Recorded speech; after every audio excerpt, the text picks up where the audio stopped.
investigated reported disturbance at Acer Plaza? 10-4 dispatcher. Verify address. That's Acer Plaza. Repeat, Acer Plaza.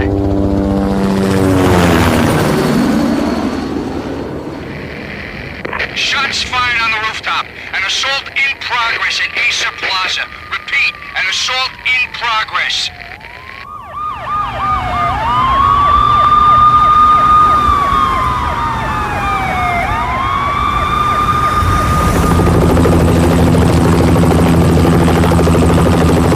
It's a war zone down here.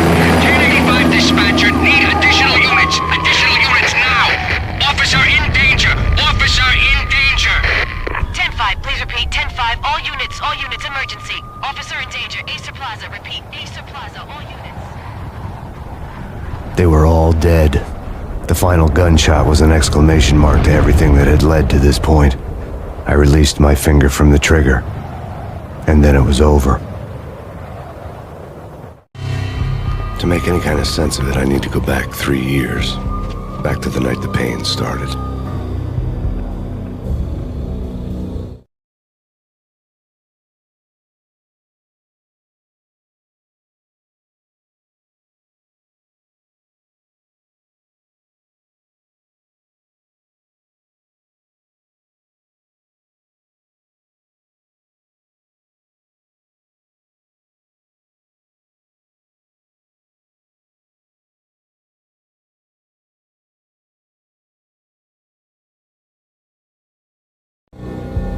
I was still on the force back then. NYPD, Manhattan, Midtown North Precinct, Hell's Kitchen. So when are you coming to work for me, Detective Payne? You'd make me work undercover in some hellhole. Sorry, Alex. Michelle and the baby come first. See? My last smoke. It's bad for the baby. That's you, Max. A regular Boy Scout. See, Alex. Still on for poker Thursday night, right? Like taking candy from a baby. Life was good. Sun setting on a sweet summer's day. Smell of freshly mowed lawns. The sounds of children playing. A house across the river on the Jersey side. Beautiful wife and a baby girl. The American dream come true. Honey, I'm home. But dreams have a nasty habit of going bad when you're not looking. The sun went down with practiced bravado. Twilight crawled across the sky, laden with foreboding.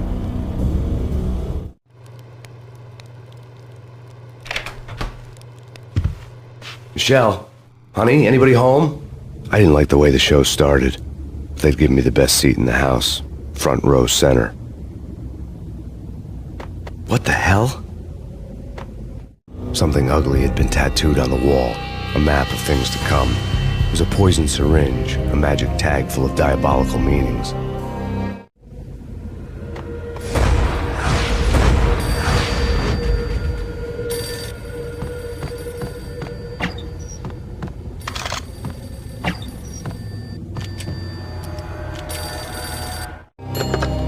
Listen, someone's broken into my house. Call 911. Is this the Payne residence? Yes, someone's broken into my house. They're still here. You have to... Good. I'm afraid I cannot help you. Who is this? Hello?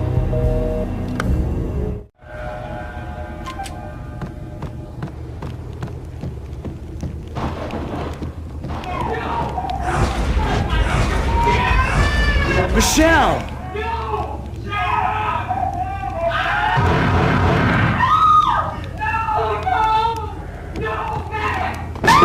Michelle! Please! It's coming. Freeze! NYPD, drop it! Coming! You get it? I'm gonna hurt you. No, please God, no. The flesh of fallen angels!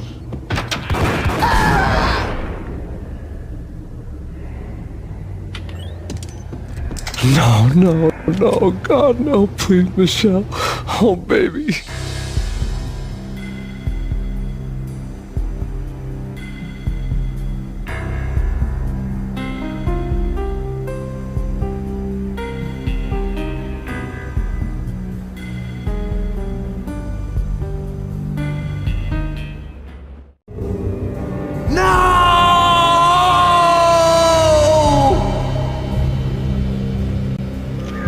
was 3 years ago.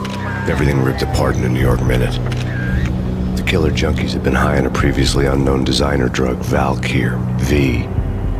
After the funeral, I told Alex I'd be transferring to the DEA. It took us 3 long years to get a break in the Valkyr case. Then, finally, 2 months ago, a dime dropper tipped us off that Geno, a mob boss in the Punchinello crime family, was trafficking. I went undercover, infiltrated the worst mafia family in New York.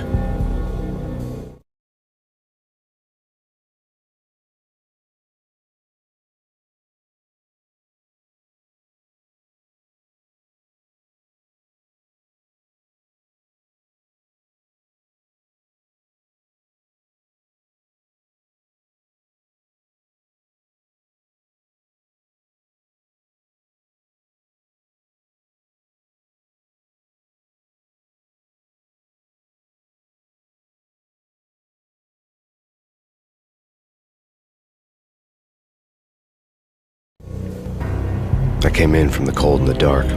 Outside the city was a cruel monster. I've been slowly working my way from the small time to the big fish, trying to get to the source of the drug. Alex and BB were my only contacts in the DEA, the only ones in this decrepit city who knew I was down here. BB here. Something urgent has come up with Jack Lupino. You need to meet with Alex immediately at the Roscoe Street station. I hadn't had a face-to-face with Alex since I'd gone undercover. Outside, the mercury was falling fast. It was colder than the devil's heart, raining ice pitchforks as if the heavens were ready to fall. Everyone was running for shelter like there was no tomorrow. It didn't get any better when I got to the subway. The feeling hit me like a point-blank shot straight in the face. Something was not right about this. My Beretta stirred nervously under my coat, but the train doors had already shut behind me, and I was in for the ride. Next stop, Roscoe Street Station, and Alex.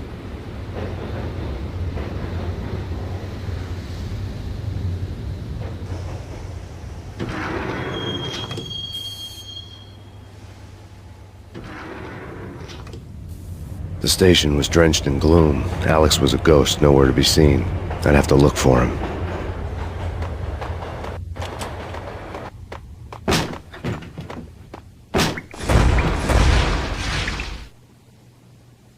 Death was in the air at Roscoe Street.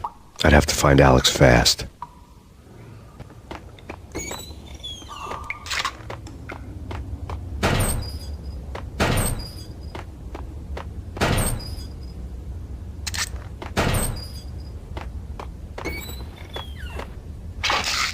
The pills would ease the pain.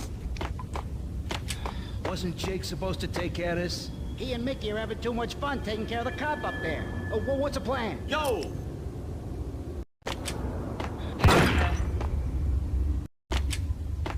Wasn't Jake supposed to take care of this? He and Mickey are having too much fun taking care of the cop up there. What's the plan? Simple. Gun down every mother-loving bastard that gets off the train. Sweet. Didn't the train go already? No idea. Let's just wait and see. Hey!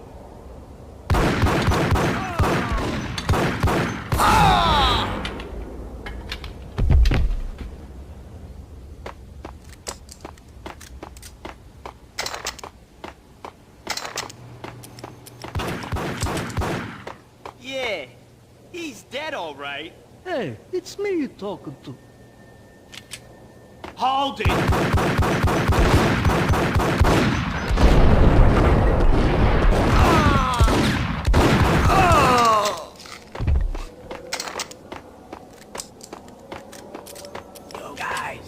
Yo, guys, hey, we're getting around. You hear me? What, is this a joke? Hey! Anybody? Answer me!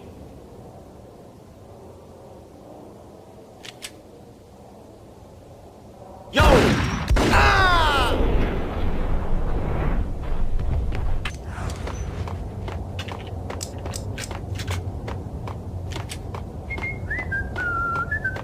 Hey, yeah!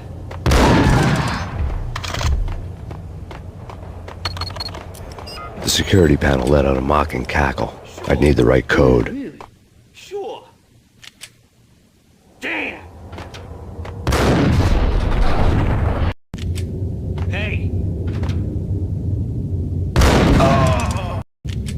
What the?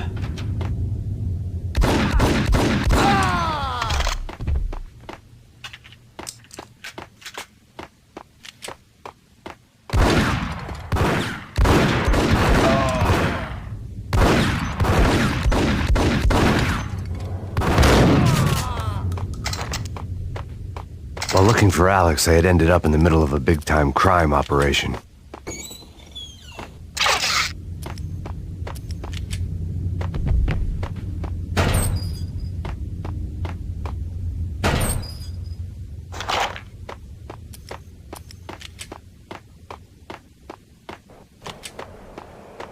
Hitting Roscoe Bank ain't exactly keeping low profile. The riskiest heist ever, huh? But hell, the payoff makes it worth it.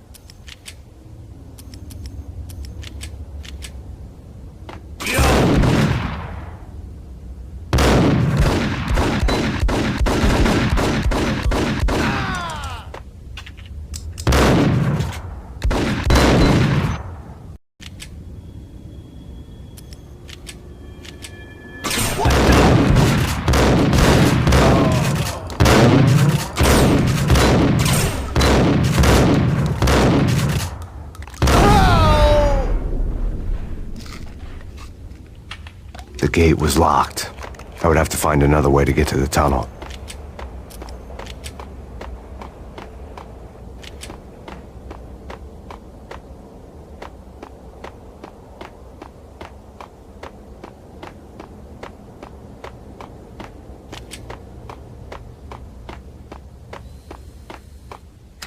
The power to the rail had been cut. I'd have to get it back on to get the train moving.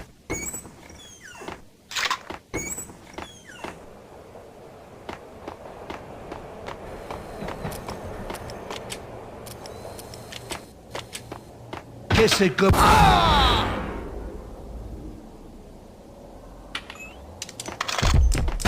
You saved me, man. What's going on here? A massacre. These armed thugs just appeared from nowhere. We need to get help. I can make the call from the control room 1 floor up. Can you take me there? Sure, sounds good. Follow me.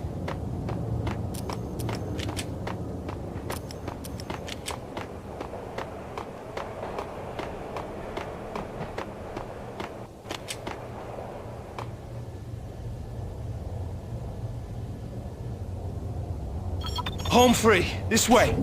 Hog out!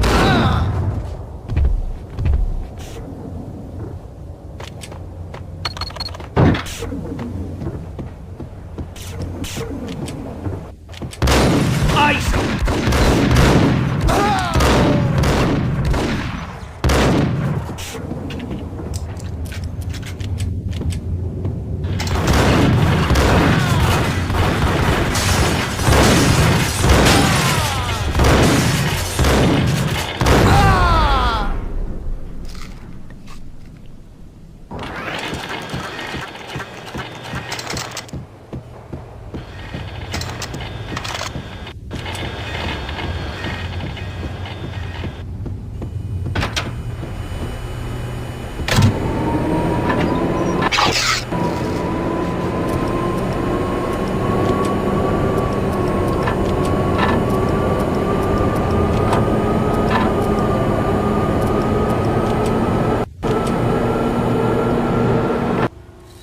The train lit up like a Christmas tree. The power was back on.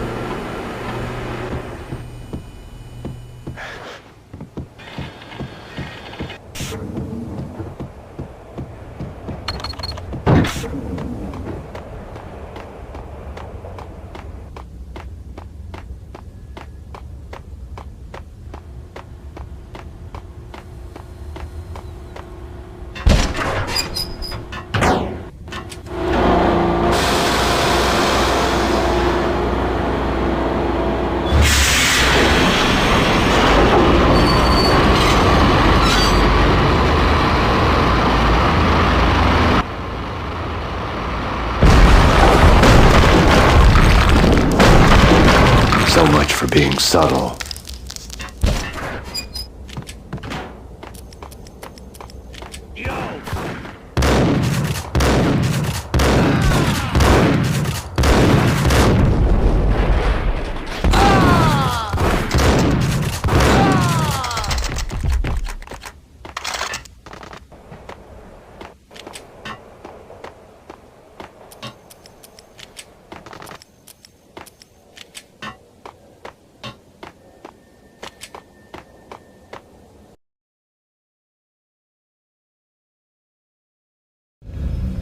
The rusty door led to an abandoned part of the station, closed off since the early 40s.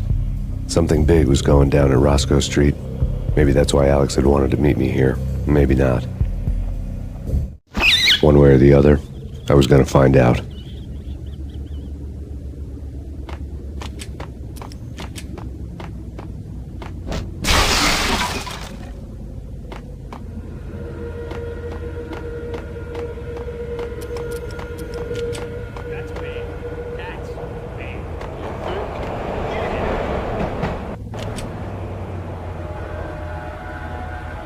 What the hell?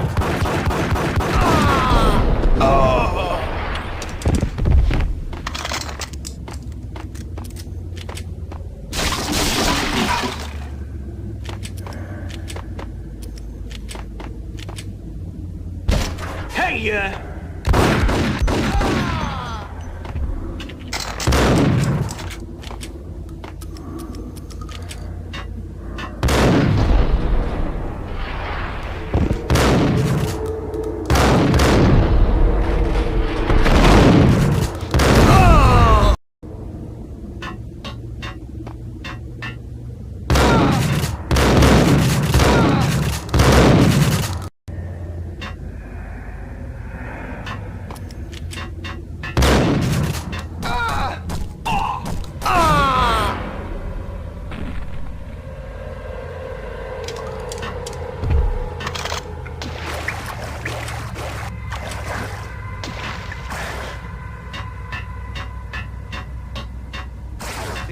Now that's spooky. Jacopino, yeah, spooky. But also it's like the failure count is rising. Yeah, I wouldn't joke about it if I was you. Yeah? The station's not secured. Someone decided to play hero upstairs. That's all we need.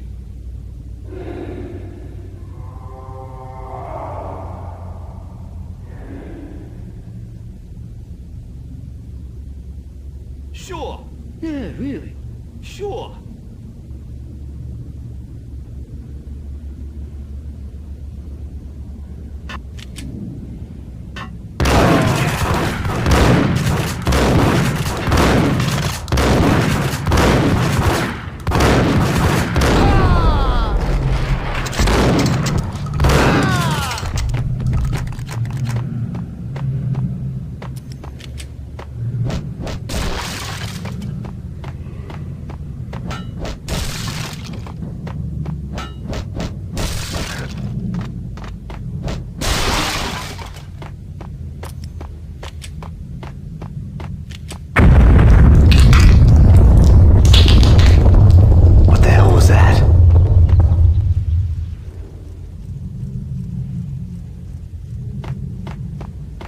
Done here. Give me the detonator. What are you talking about? The detonator. I thought you'd bring it. You were supposed to bring it. Yeah, right.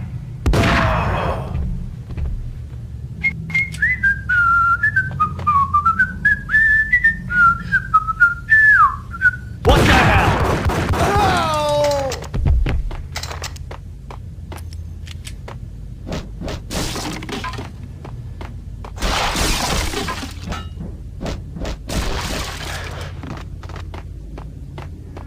The door had been welded shut ages ago and the bomb was missing a detonator.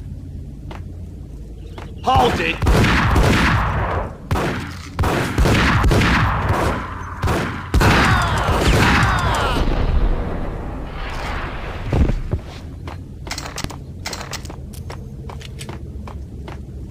Okay, fellas. The police are on their way. New York's finest. They're gonna be here soon. So stick to the plan. We've got our own private exit route. In and out, do your thing. Bam, bam, thank you.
now live from the crime scene.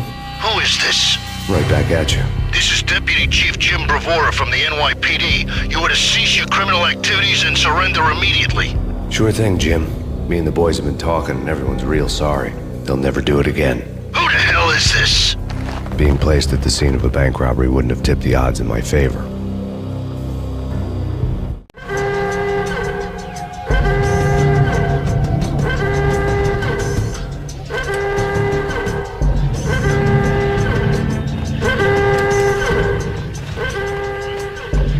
The bank robber's score lay on the table. The bank robbers have been after Acer Corporation bonds. The Acer success story had recently been on every channel and on the cover of every magazine.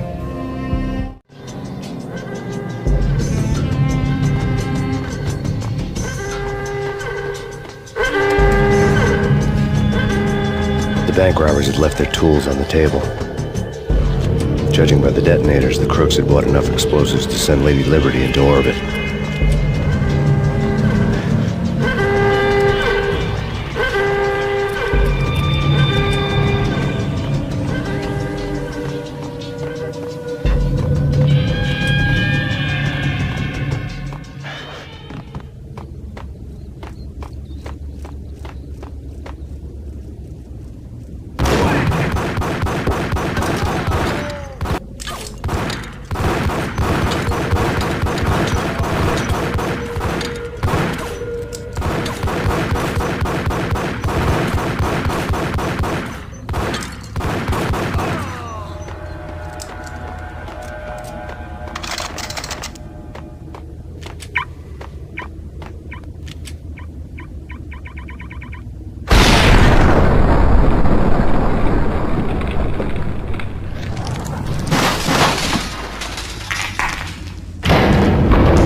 Hold it!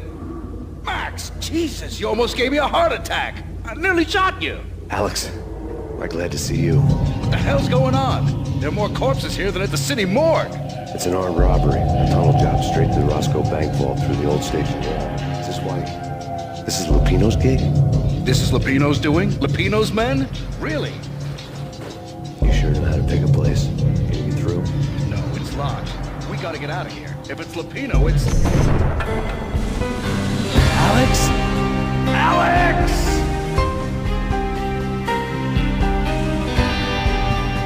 There was nothing I could do. He was dead.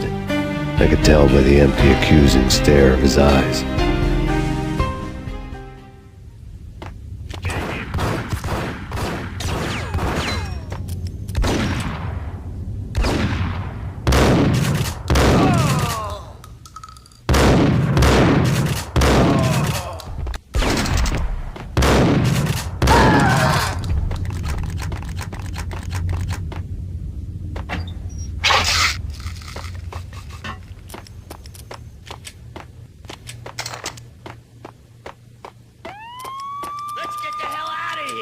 We'll be fine. Just take it easy. I'm allergic to sirens. We gotta get moving. Shut up, okay? Get him!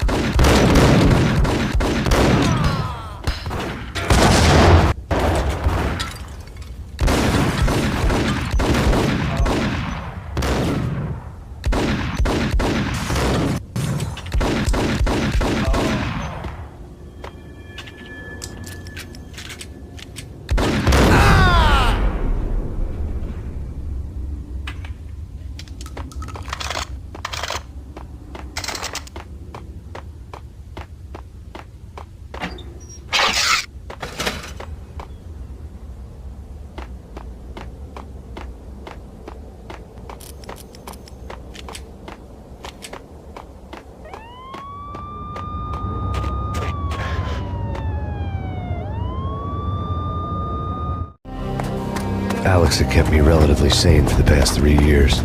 Now I didn't know how I felt. Somehow he had stumbled upon something big and ended up stepping on Jack Lupino's toes.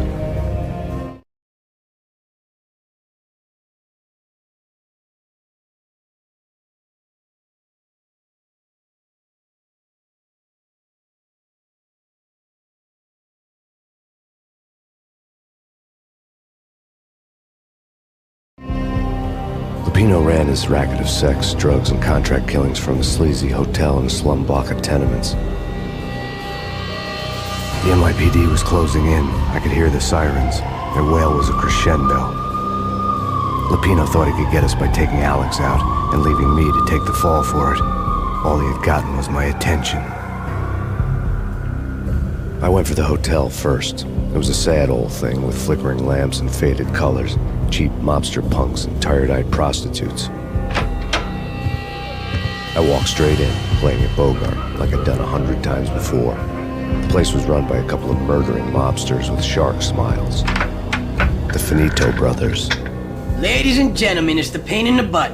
Payne to the max. You're killing me. Did you make that up yourselves, or you get some wino downstairs to come up with it? Don't answer that. A rhetorical question. I got something for the boss. Lupino around? That kind of depends on who's asking. A friend or a junk squad plan. Don't answer. It's one of them, how do you put it, rhetorical questions. Lupino ain't here, but he said bye. Lupino wasn't in his cheap hotel. Instead, I ran into the Finito brothers. My cover had been blown. The door slammed shut behind me. And then I was dodging bullets like raindrops. Payne in the butt. Ha ha! Payne to the max. Junk squad pig. Gotta kick them Marble City for it.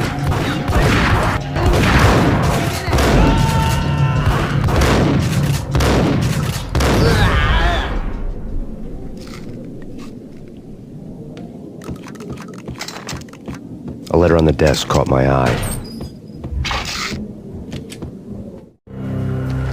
I had met Lupino only once. The gangster ran all his rackets through his right-hand man, Vinny Gagniti. Gagniti was a high-strung whiner on the verge of breaking apart, like an overamped Energizer bunny. He had the brains to run the business, but he lacked the balls, always falling short, taking his frustration out on underage addicts and call girls. The V deal goes down at your hotel. Jack's exact words, quote, "Vinny, you're in charge of this one," unquote.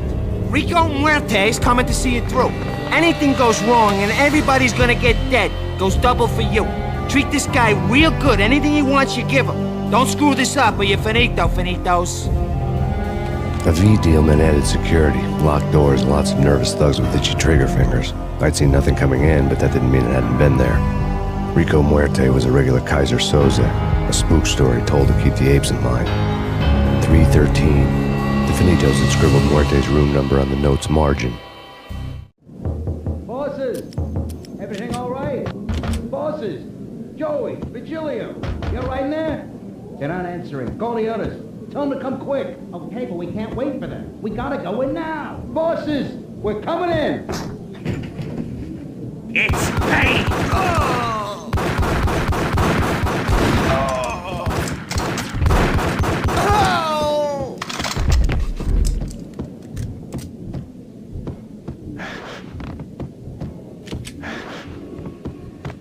Getting out was not going to be easy. The staircase was locked and the elevator had been busted for a decade or more.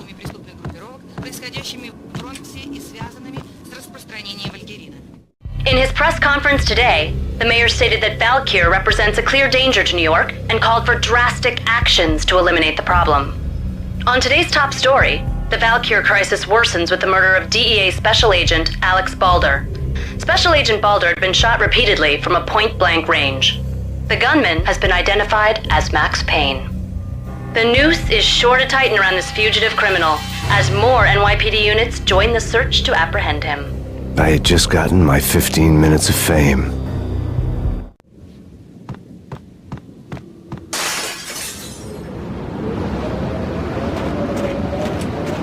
Yeah, something's wrong with the bosses. Payne's there and they're not answering. Let's go already. Payne's gonna pay in spades.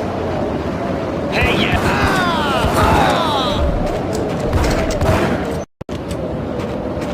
Yeah, something's wrong with the bosses. Payne's there and they're not answering. Let's go already. Payne's gonna pay in spades. Hey!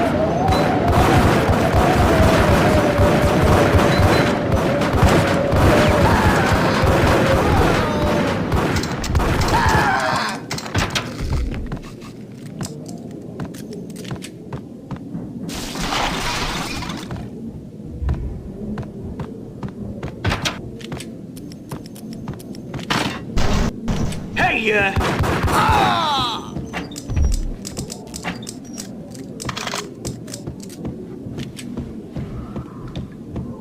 Previously on Lords and Ladies. Lady Amelia, Marquis Valentine asks for an audience. Thank you, Lawrence. My lady. My lord? And now, an all-new episode of Lords and Ladies, brought to you in part by Acer Corporation.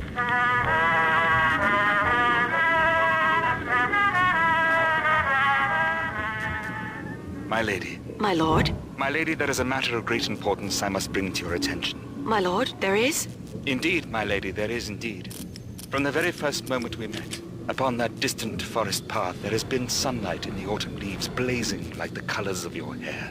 Oh, my lord, you should not speak so. But my lady, I must. My lord, no! I forbid you. This cannot be. This must not be. But why, my love, why? My lord, it is too dreadful. Do not force me to speak the words. My lady, I beg of you, I must know. I would rather die than not know. Yes, my lord, we should both be dead, for this shame is too great for the living.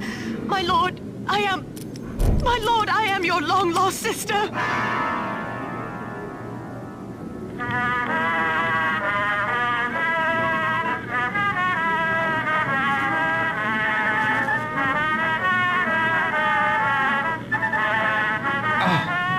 Lady Amelia, so tragic. Will they ever get together?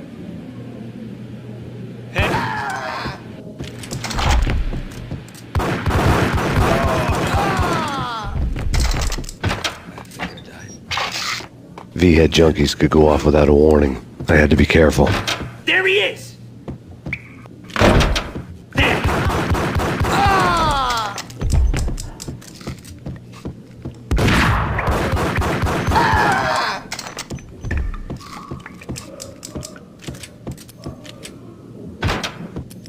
Piece of crap! Oh, careful, it might kick back. Killer vending machine. You talking to me? Tough guy, scared.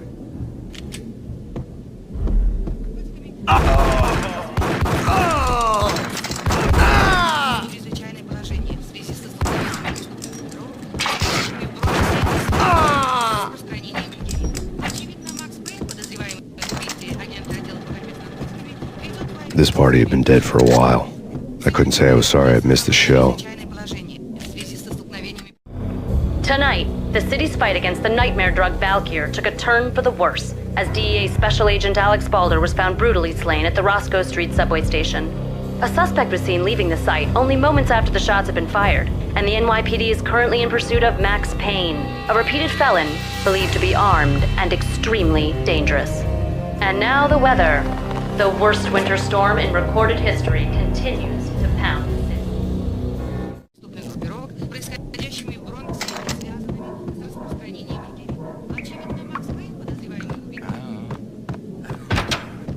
There!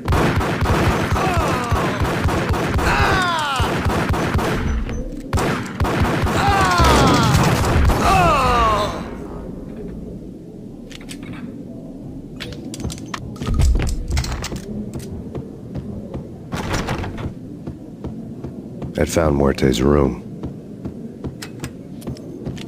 Yes, come in. What the?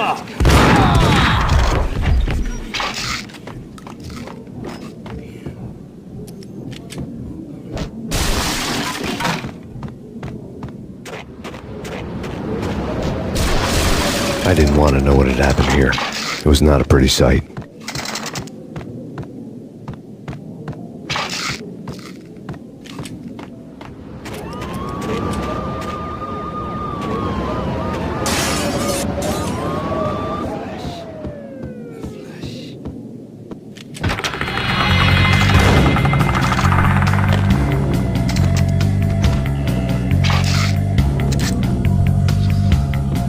They had received a letter.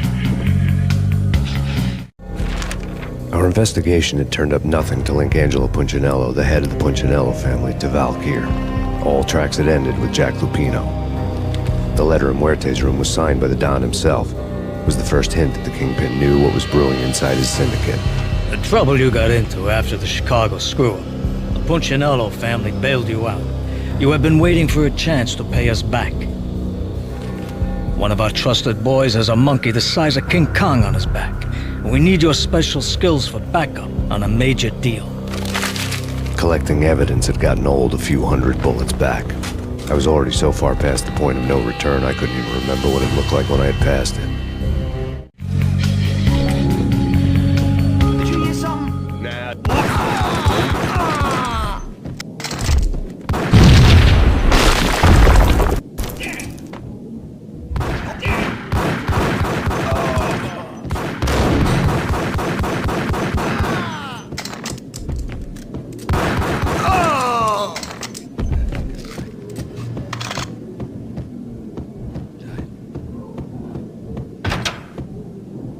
The hooker had left her diary on the table.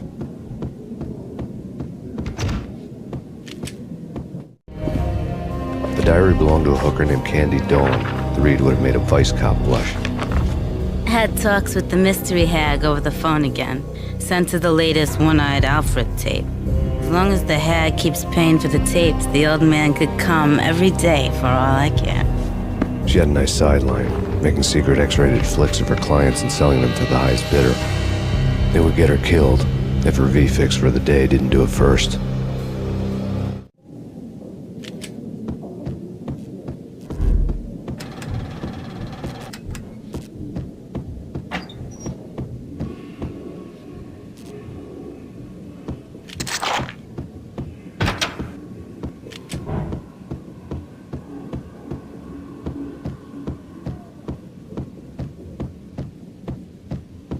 Hold it! Tim, go get him. No, wait, you go get him. You go and get him.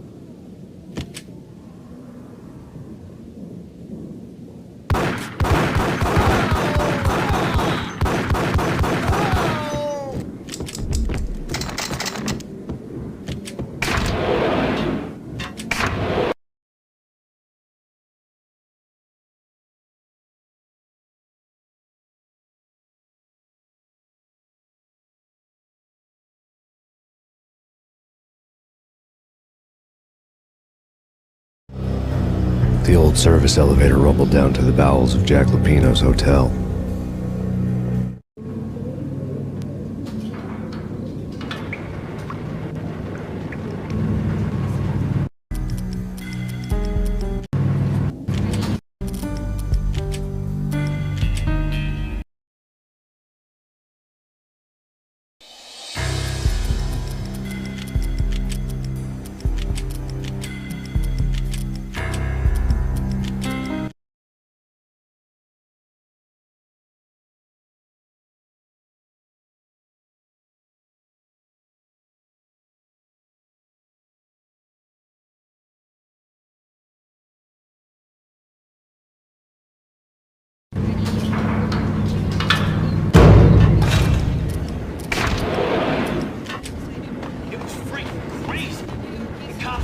Full-scale siege next door.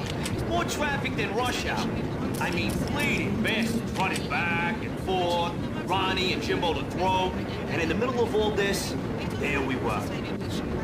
I didn't give a damn. Just going with the flow. So what happened? Nothing happened. We got the explosives, dumped the cargo, we were home free. Jesus.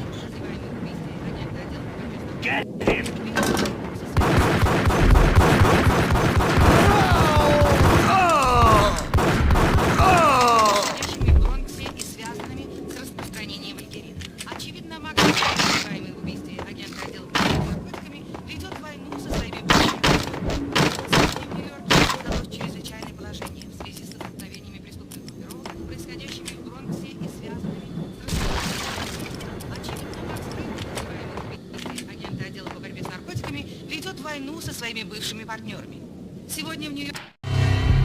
A winter storm warning is in effect in the whole tri-state area, as both freezing rain and heavy snowfall continue. Many roadways are already closed, and people are advised to stay indoors. The severe blizzard has ravaged New York for 3 days now, with no end in sight. We'd been snowed from the start in the Valkyr case. The forecast said there was plenty more where that had come from. But the snowbound city was on my side. Less chance of innocent bystanders getting caught in the crossfire.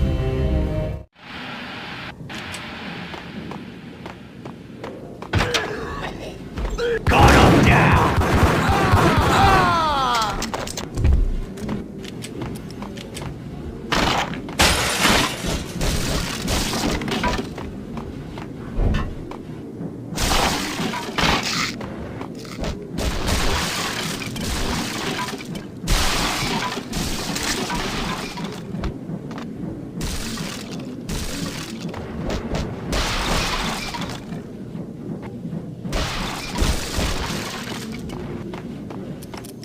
What the?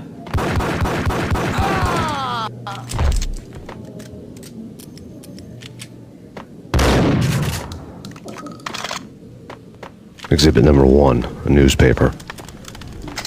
Take vampire movies. Why are they always set in L.A. or Mexico? They can't even get a tan. If I was a bloodsucker, I'd move to the North Pole. Winter's one long night. Yeah, and what would you eat? Suck blood from penguins? Nah, Eskimos, man, Eskimos. A dead man tied to a chair lay on the boiler room floor. Captain Baseball Bat Boy has an unbeatable track record in superhero death matches. But a six-pack of root beer gets me every time.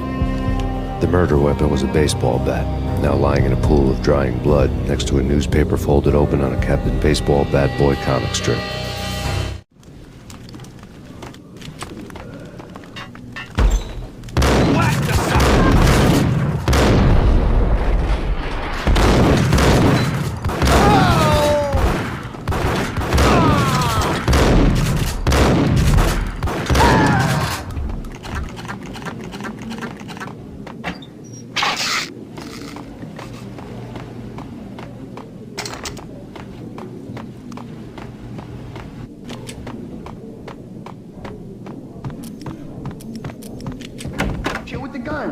Trust me, you don't want to piss Muerte off. Gentlemen, let's do business. Green for green. Cheers at Green-Eyed Angels. Amen.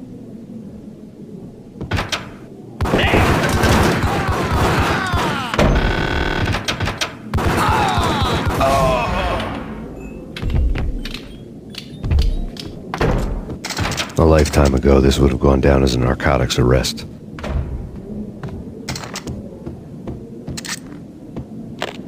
The transparent cylinders glowed green, full of Valkyr.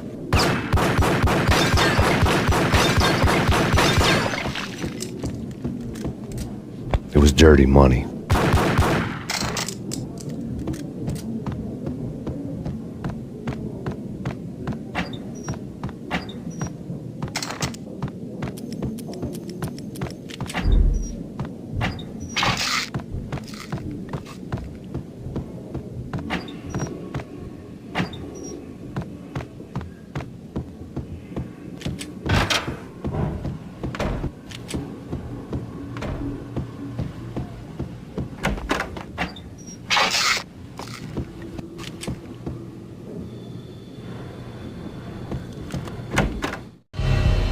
Two mad dog killers, ready to murder each other. They step into the next room, and I'm thinking, now they're gonna do it. But no. They sit down in front of a TV and solve their differences with the Kung Fu fighting video game. I tell you, Candy, I was so depressed, I strangled them both with the video game cables. Oh, Rico, you're so bad. I am, ain't I? Rico Muerte, big-time hustler. Who the hell? It's that cop. Muerte went for his gun.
The antique switchboard was still in use.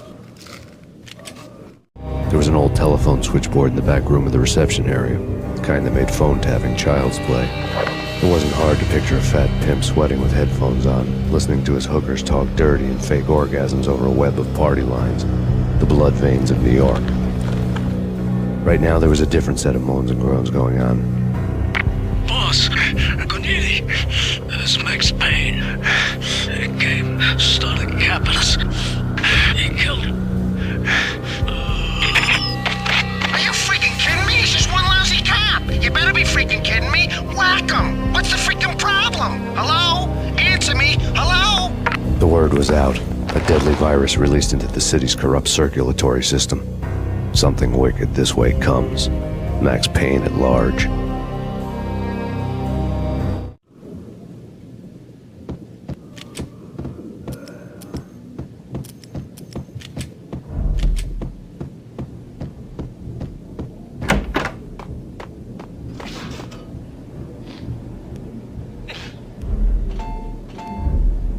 You think you could take my money? You know who you're dealing with? Huh? Do you? Do you? What the hell?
Turn around, walk away, blow town. That would have been the smart thing to do. Guess I wasn't that smart. Lupino's tenement buildings were a seedy hangout for all kinds of sleaze. A liquor store, a pawn shop, a laundromat full of mobster bookies and loan sharks. The list went on. The how and why of it was a mystery to me, but they knew I was a cop. They knew I was coming, and they were going to get real trigger happy about it. I got to see Lupino's hangout all lit up. A bomb went off, turning snow into liquid gold. A pillar of fire lifted the remains of a car straight up into the air. The flames were highlighted on the hood of a black Mercedes-Benz as it coasted down the street real slow, as if the driver didn't have a worry in the world. I got a good look at the man riding shotgun. It was Vladimir, the head of the local Russian mob, the fly in Don Punchinello's soup. The ringing in my ears was the sound of a mob war being waged.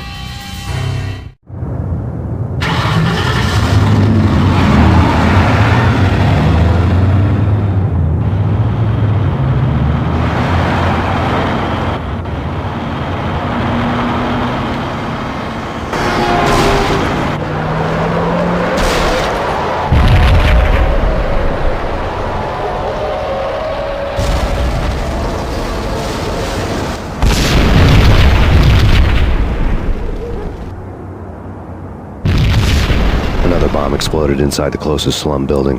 It was a lucky break. The goons inside were spooked, but luck always came with a price tag.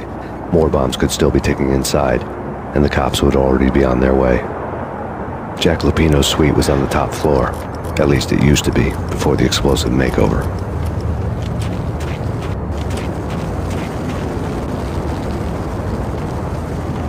I don't know, man. I don't know about this. Quit worrying, Think of it as Christmas. The Russians are with Santa. Hold it!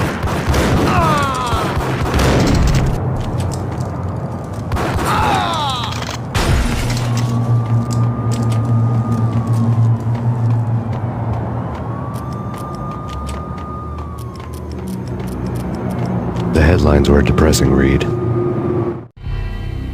The headlines were screaming bloody murder. The storm was a screaming duet with the approaching prowl car sirens. It was all a scream when you were down for the count and wanted for murder.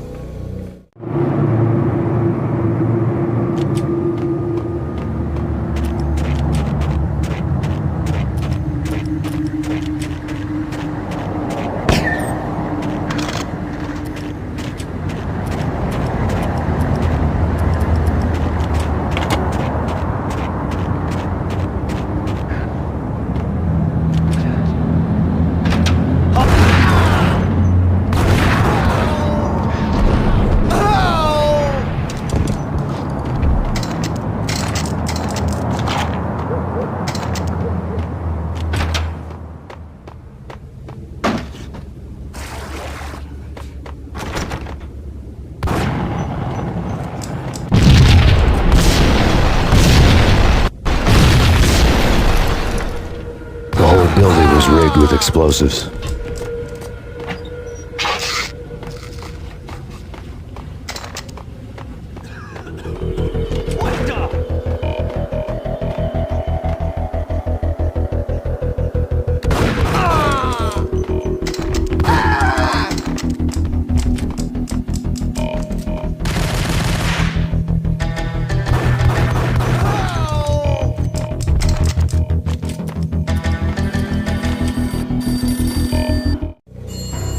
A beaten-up phone in the entrance hall was ringing. It could have been just a junkie in need of a fix, but it turned out to be something more sinister than that. Am I speaking to Mr. Payne? Who wants to know? My name is Alfred Wooten. You must hurry. The police are on their way. Tell me something I don't know. They know you're there. How? And what's it to you? I will contact you again. The cops arrived, sirens singing in the off-key harmony of a manic-depressive choir. I had a few minutes while the SWAT team would go through their usual routine. By the time they busted in, I needed to be long gone. Max Payne, this is Deputy Chief Jim Bravura from the NYPD. Drop your weapons and come out with your hands above your head.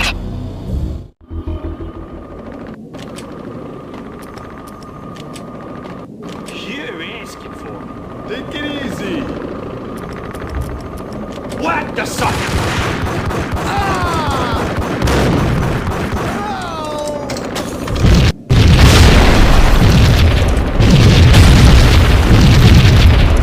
Someone had left a letter on the third key on the shelf. Suddenly it all made sense. The bombs, the Russian mob boss making an appearance in person. Gagniti was his usual self, all talk and no walk. After our hit, the Russian has only a couple of guns left, and they can be bought. There's no freaking way he has the guts to try anything after that. As it turned out, the Russian had plenty of guts. One thing you could count on, you push a man too far and sooner or later he'd start pushing back. Put your hands where I can see them. Payne, this is your final warning. Surrender or we'll be forced to... Yo!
The bombs had destroyed all the stairs up to Lupino's office. The alternate route led there by way of adjoining rooftops.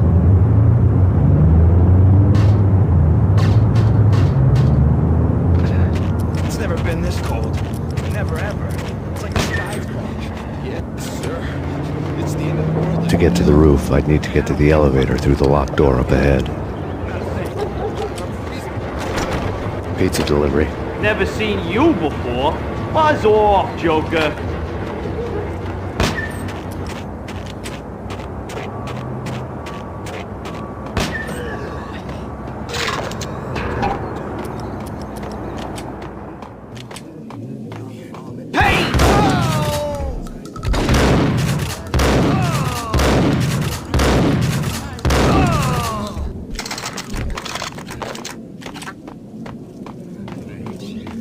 What the? What the?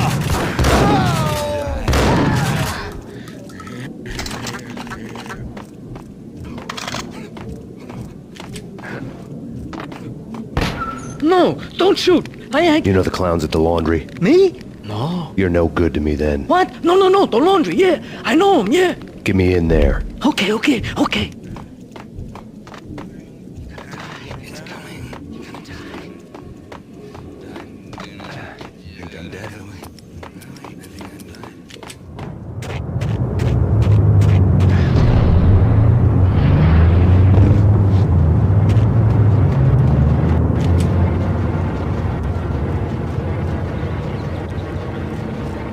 It's me. Open up. Let me in, quick. Not so fast. The password. John Woo. Come on. Okay, John Woo. All right. Come right in. It's a trap! It's Payne!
Hold it!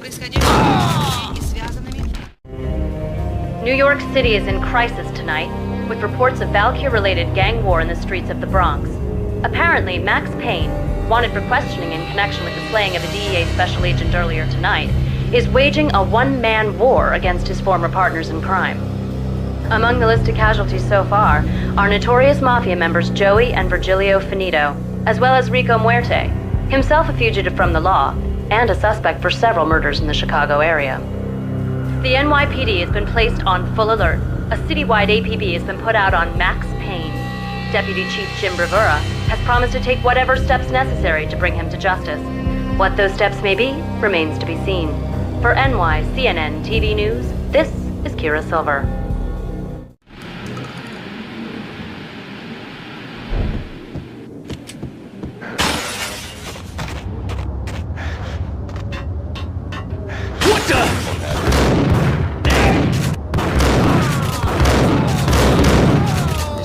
Place I'd want to end up, but that's where I always end up anyway. Only it's not me talking to the pink flamingo.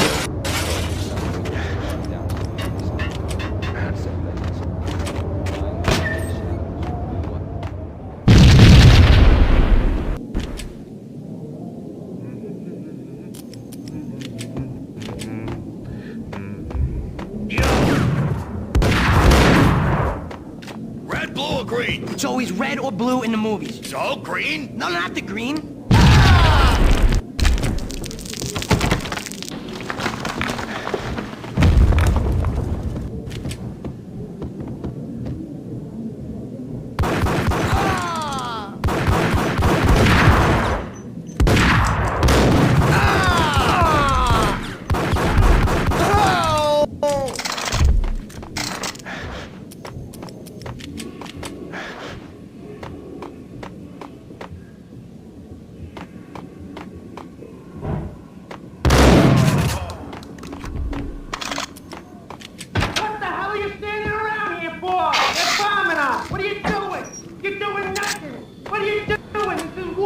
freaking war!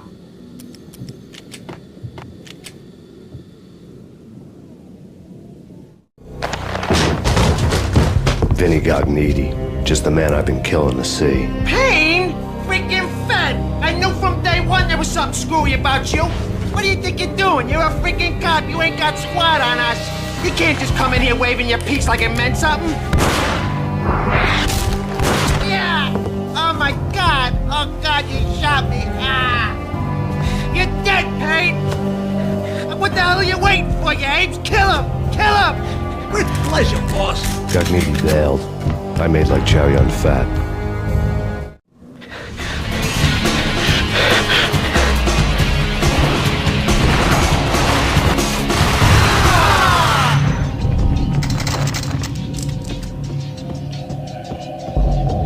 A crumpled letter lay on Gognitti's desk.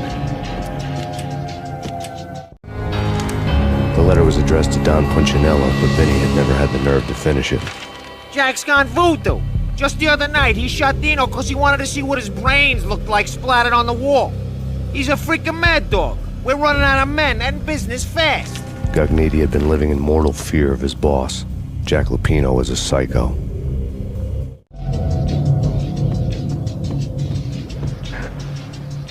Vinny Gognitti was running scared. He could run, but with a bullet in his stomach like a broken bottle of Tabasco, he was quickly running out of time. He knew where his boss was, and I wanted to square things up with Jack Lupino. Gognitti would be moving fast. I don't know about angels, but it's fear that gives men wings.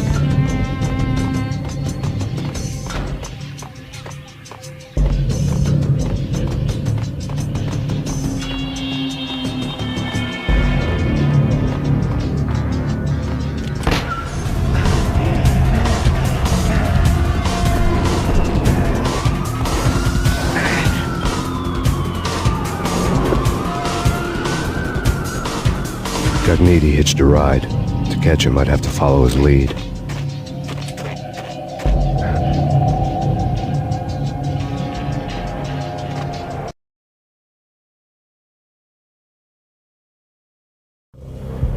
This was my second train ride of the night. The way it started didn't promise anything better than the last one.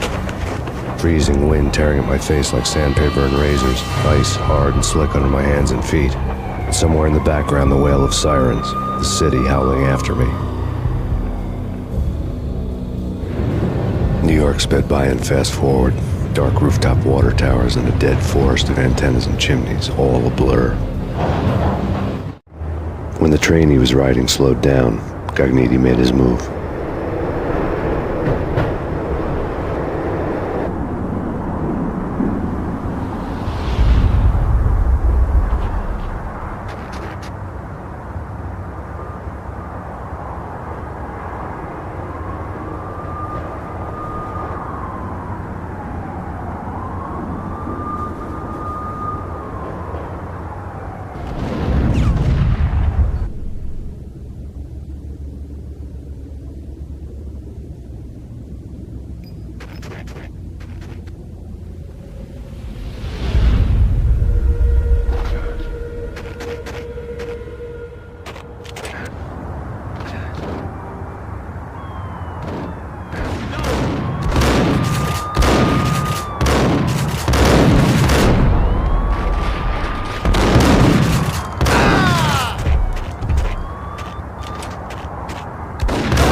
It's Payne! He's coming down the stairs! Shoot the bastard! Okay, boss, you got it. No problem. All right.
Соединенных Войну со своими бывшими партнерами. Сегодня в Нью-Йорке создано чрезвычайное положение в связи с столкновениями преступных групп, происходящими в Бронксе и распространении вальгерина. Очевидно, Макс Пейн, подозреваемый...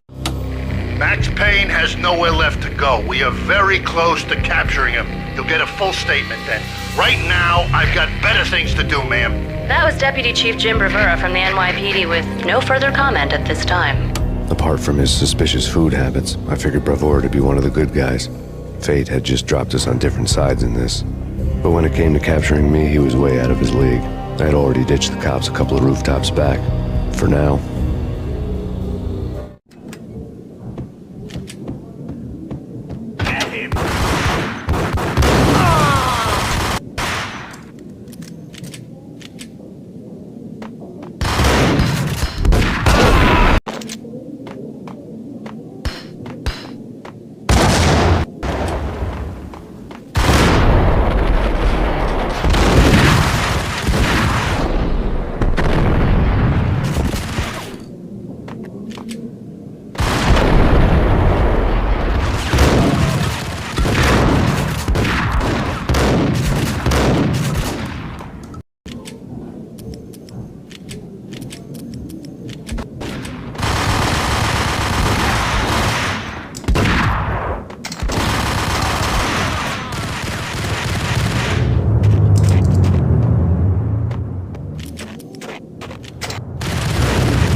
Open, goddammit!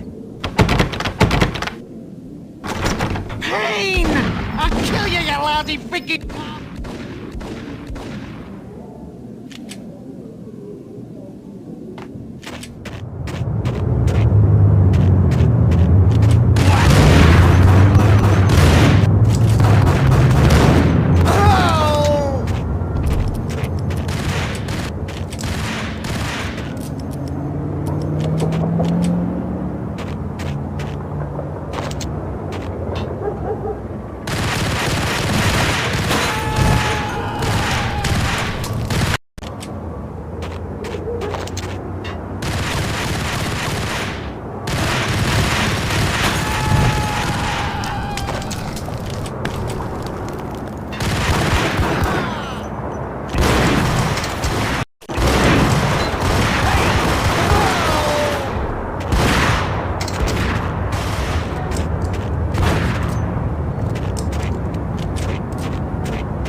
Gagniti ran out of steam in a dead-end alley with steam boiling out of the sewer grates like all the fires of hell were burning high beneath us.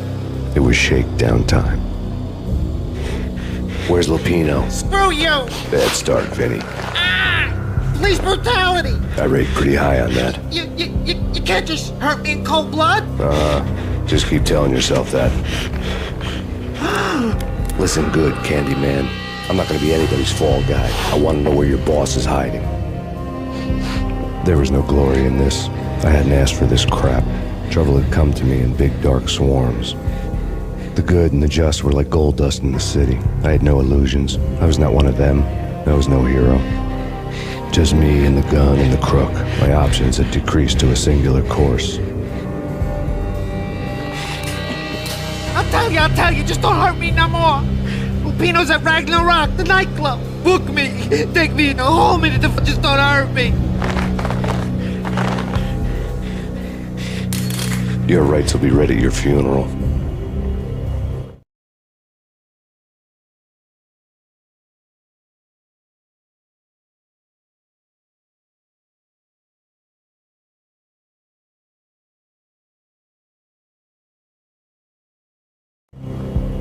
Ragnarok was Lupino's private nightclub, a den of drugs built into an old theater.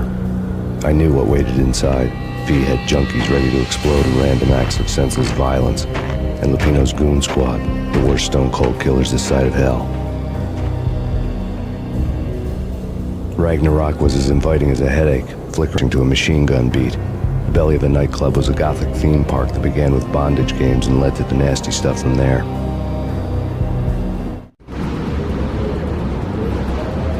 As subtle with its dark message as a cop-killer bullet through the heart. Like father, like son, just like Jack Lupino.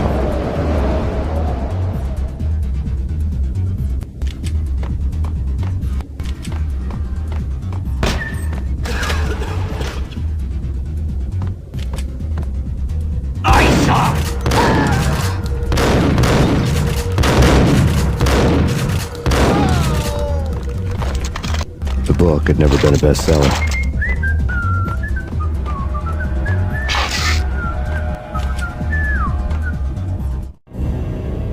Given the setting, I was surprised to find that somebody had been passing time reading. The paperback was entitled, The Age of Murder and Storm.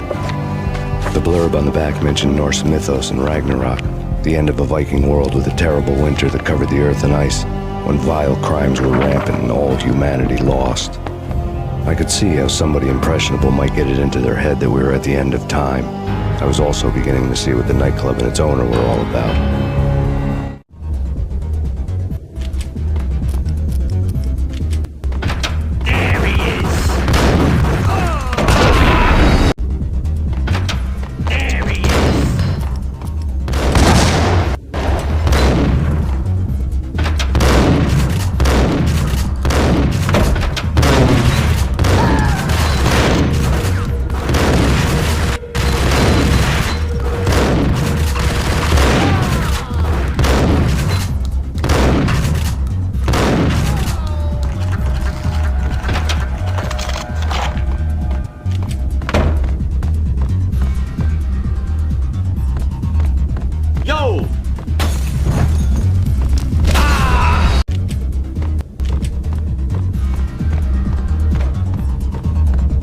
Hold it!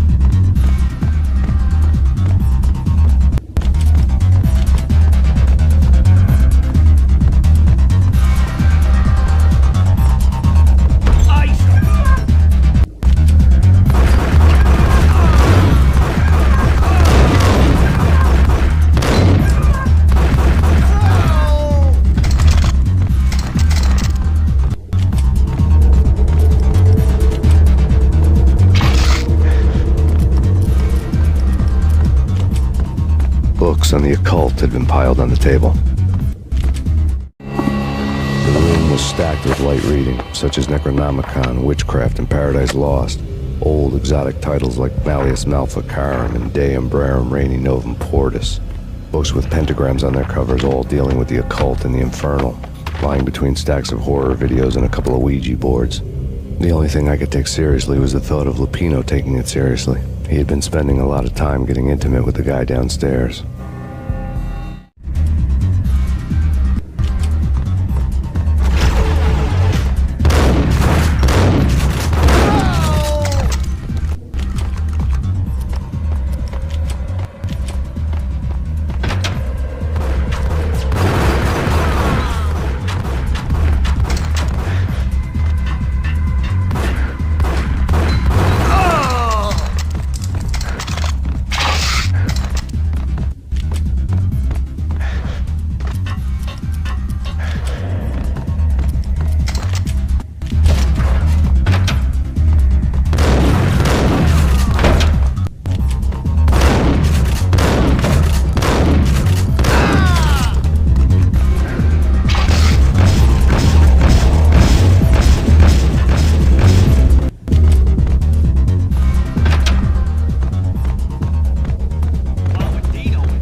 Yo!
The backstage area led to Lupino's inner sanctum. The hot air inside was like an invisible wall, thick with incense and something else, a sickly sweet smell that made you gag. This was the rotten core of the Big Apple. Lupino lurked somewhere ahead, like a spider at the center of his web, waiting. The vapors in the air started to make my head swim. Torn pieces of a letter lay scattered on the sofa. Punchinello had threatened Lupino in writing. The note had been torn to pieces, bloody fingerprints all over them. Don't want you to think that one of my boys is not playing with a full deck. Shape up, Jack. We are running a business here. I'd hate to send the trio to strong-arm you. The trio were the Don's notorious henchmen. It was obvious that Lupino hadn't been intimidated by the threat. Lupino's notes covered the table. Jack Lupino was crazy, all right. The table was scattered with notes of demented arcane nonsense written in rusty blood, a mishmash list of demons, devils, and dark gods evoked. Beelzebub, Asmodeus, Baphomet, Lucifer, Loki, Cthulhu, Lilith, Hela, blood given to you all. He was after that old Faustian deal, your soul for power and fortune, just signing the dotted line with your blood. Lupino's notebook lay on the pedestal. Jack Lupino was crazy, all right. Mythic wolves, let loose to devour the sun and the moon. Lupino is the wolf. I'm Mr. Beast, the big bad Fenris wolf. I'm the end of the world man, wearing the flesh of fallen angels. After Y2K, the end of the world had become a cliche. But who was I to talk? A brooding underdog avenger alone against an empire of evil, out to right a grave injustice. Everything was subjective. There were only personal apocalypses. Nothing is a cliche when it's happening to you. The flesh of fallen angels! Come to me all! Astaroth, Beelzebub, Asmodeus, Baphomet, Lucifer, Loki, Satan, Cthulhu, Lilith, Hela! Blood to you all! Secrets living under the skin of reality. I've seen it. The corruption of flesh. I'm the wolf, yeah! I am the wolf! It's close. It's coming. You have come. It's the end of time. It's now!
known there'd have to be a catch in it somewhere, and this one was the Empire State Building of catches.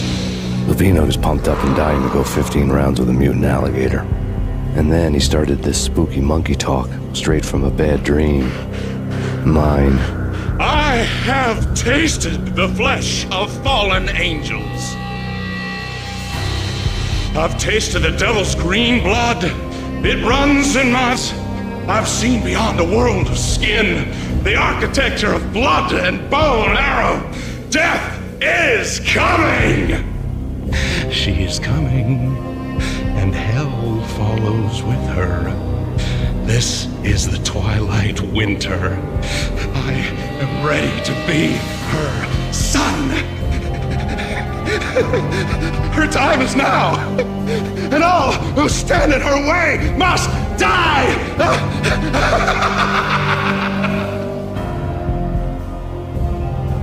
Die! You'll die! You'll die! Now! All die!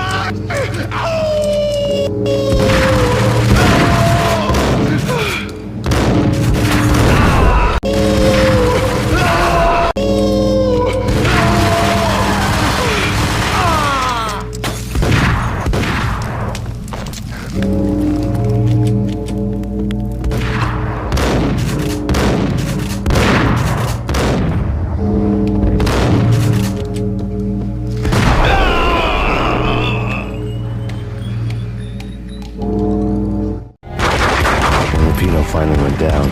I wanted to make real sure he'd stay that way. He was a bad monster. Turned them into friggin' zombie demons from outer space. I think he's dead already. Huh? And that's when it happened. But dead or not, you've got the wrong guy. In stepped this knockout femme fatale holding a gun to my face. I returned the favor.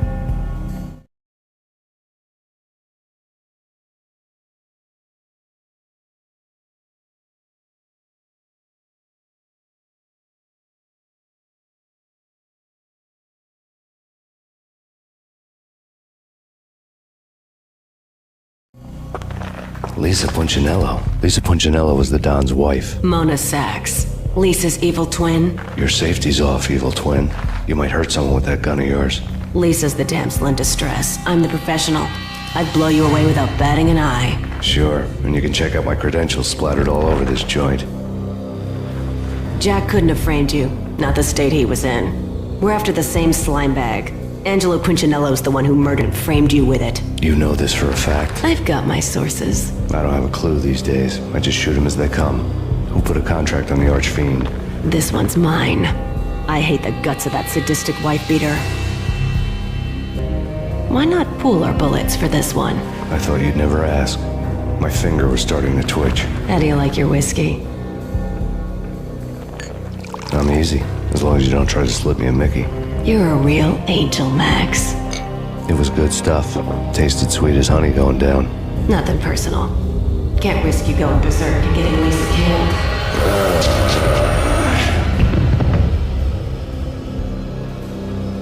The nightmare was always the same. Violent shapes moving in darkness, old and ugly. The killer's mad laughter was a riddle filled with wicked innuendo.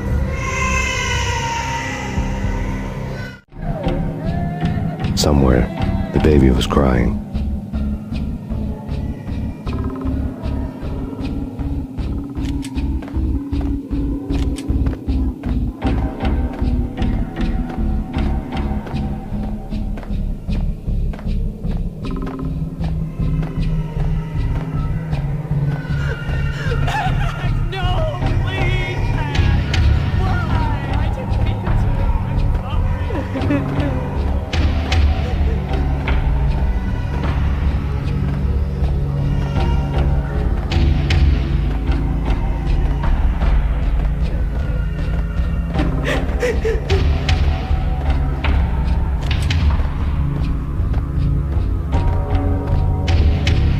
Should have known it when we found you snoring next to Lupino's corpse.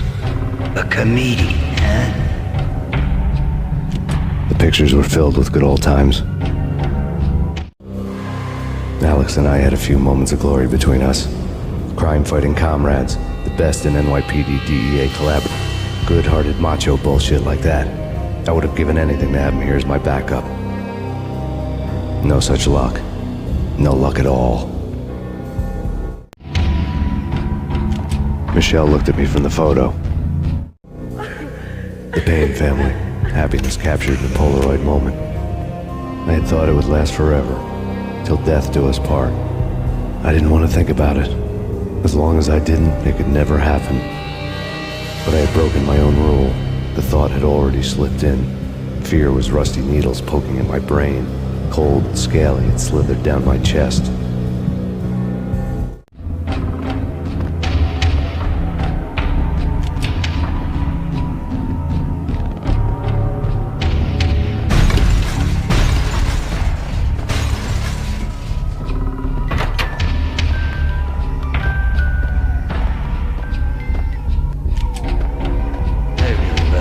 Cartoons. Captain Baseball Bat Boy's my favorite.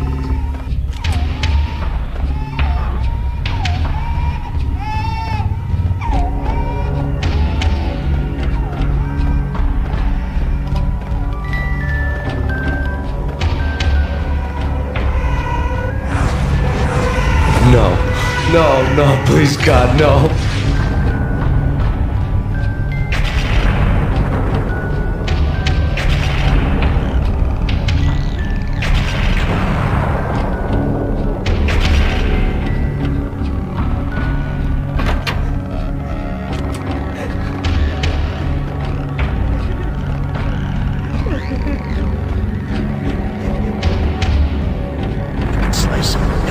Shoot them full of holes, blow them to bits, vaporize them, disintegrate them. No matter what you do, they'll still be back good as new. Michelle's diary lay on the table. Michelle was working part-time in the district attorney's office. Her diary was open on today's entry, her handwriting all pretty curves. An army dossier found its way to my desk yesterday. Valhalla? Isn't that a Norse myth? Something about Vikings? I tried to tell Max about it, but he was busy, that cute frown on his brow. Guess it's nothing, just a mix-up at the courier service. From now on, I would always find time for her. I'll promise. Too little, too late.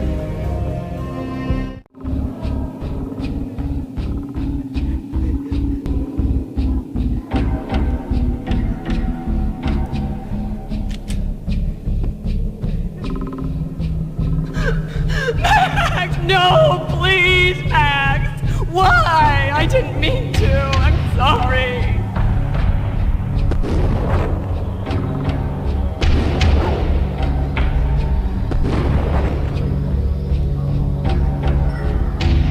Murderer! You killed her! No, that ever happens in the real world.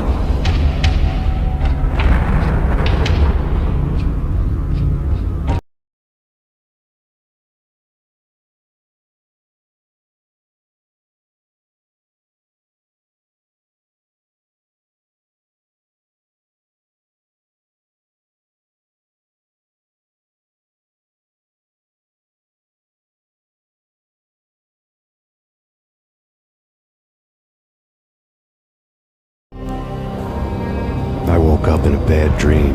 My head felt 2 sizes too small for my brain. Max Payne. I envy your name. And the killer was smiling. Pleased to meet you. I'm Frankie the Bat Niagara. Niagara, as in you cry a lot?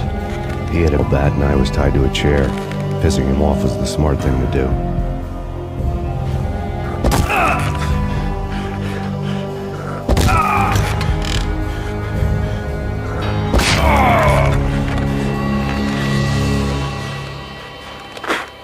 Nothing wrong with a little laugh now and then. Take me, for example. I love to watch cartoons. Cartoon violence is a fascinating thing. Let's take a break. I need to take a leak and maybe grab a cold one at the bar. Don't worry. I'll be back to finish this off. And then, it's checkout time. You play, you pay. He swaggered out, and the door clanged shut behind him, locks clicking into place. Everyone makes mistakes. Ben to crack jokes about the goon with the bat, he'd have cracked my skull regardless. It hadn't even been to trust a girl with a gun. I had blindly gone after the first bad guy on my hit list when I should have been aiming further up the ladder, at the head of the Punchinello family. I couldn't bring myself to be pissed at Mona. Guess I had a soft spot for a pretty face.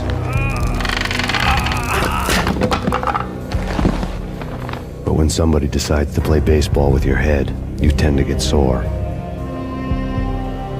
They had dragged me back to the basement of Lupino's hotel. I was beaten, bruised, and blue. I felt like the chair I had broken to get free.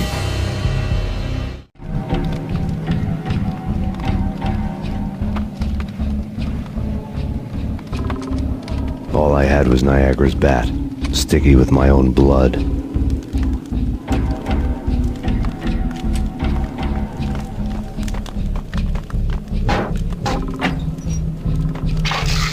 Without a gun, I'd be no match for Frankie's men.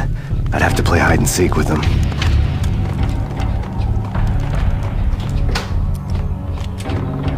It's Frankie's turn. We'll take care of it. Frankie's turn. Hold it!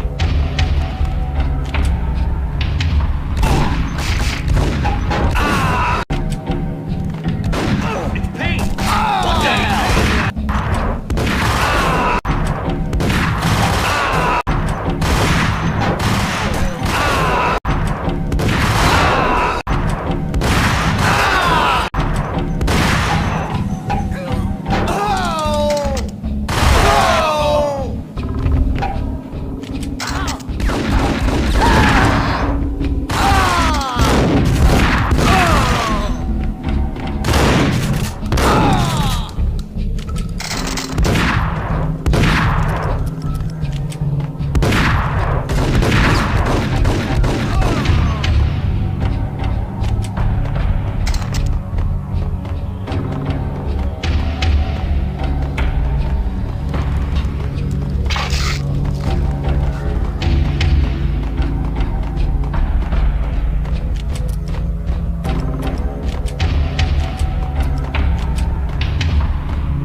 Another newspaper caption for a murder scene.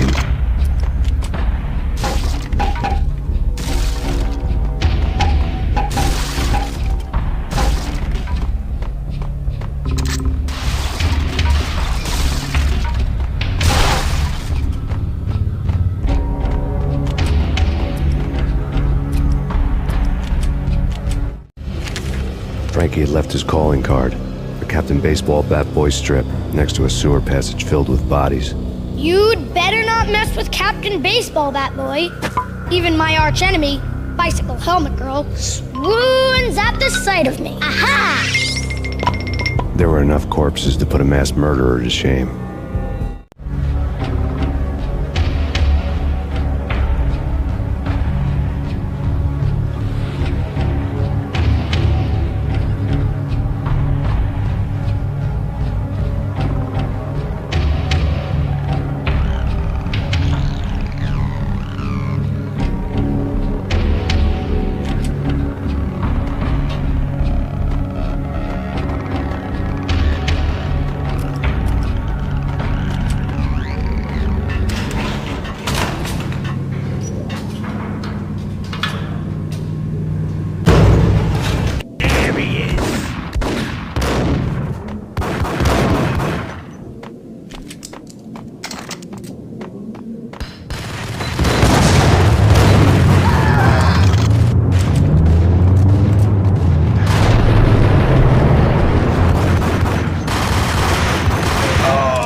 fast going from bad to worse.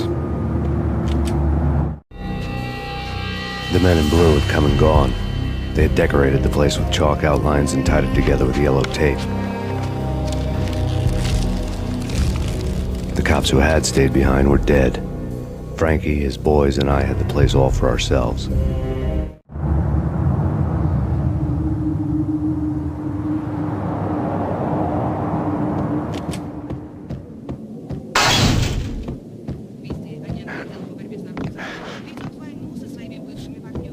Just forget about it.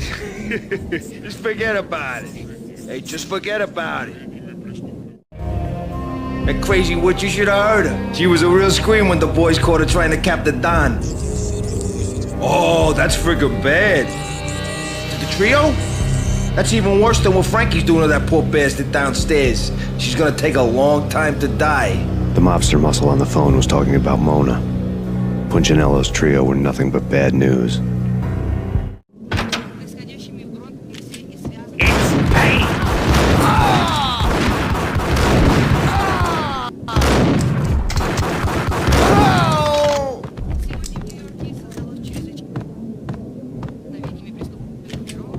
More evidence that Punchinello didn't like me much.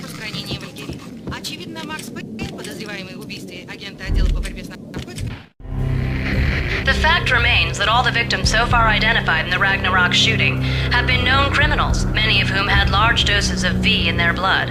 Reliable sources say that Max Payne was also among those killed, although no body has been recovered at this time. Reliable sources. That meant somebody thought the Mafia had me, didn't want the cops snooping around anymore. The body would be delivered to them barely recognizable. Case closed. Don Punchinello had the power to be that reliable source, which was no news. But his news was old news. Framing me hadn't been enough. Don Punchinello had put a hit on me. He wanted me dead, and it had been important enough for him to give written instructions to Frankie about it. Max Payne should die like a dog for the trouble he's caused. Frankie, I know I can trust you to give this matter the dedication it needs.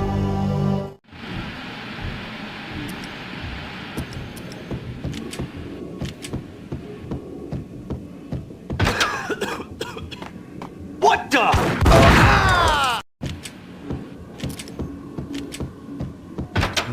What the?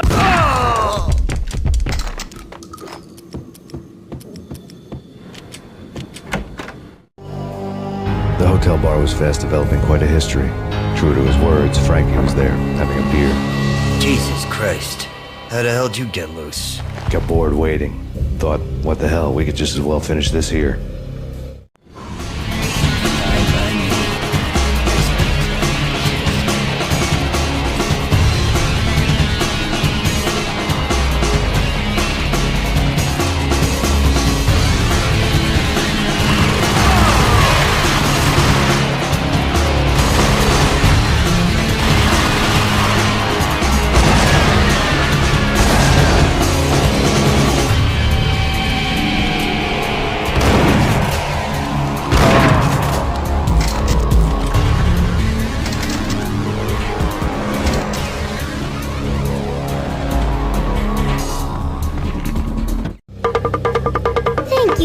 You've been a lovely iron. Had enough? I don't play with girls anyway. Unfair! I spotted the tail as soon as I left the hotel. A big black Mercedes. I'd seen the car before. That time it had heralded impressive explosions. Vladimir was back. Bang. You're dead, Max Payne. I might have laughed if I remembered how. What's this supposed to be? Cops and robbers? Look, you want something with me? Get in line. Peace, man. Relax. You know you are a real news item. Armed and dangerous. I am going to make you an offer you can't refuse. I've always wanted to say that. It's a bum rap. I've been framed. Well, that's a moot point. Whatever you did or did not do, I'm sure you had good reason for doing it. Want to hear me out? I'm listening.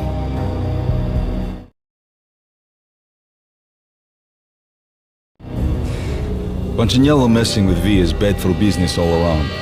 But that's not all. There is this guy, Boris Dime, used to pull jobs for me. Captain of the cargo ship Charon. Now the bastard turncoat has gone over to the other side, Punchinello's.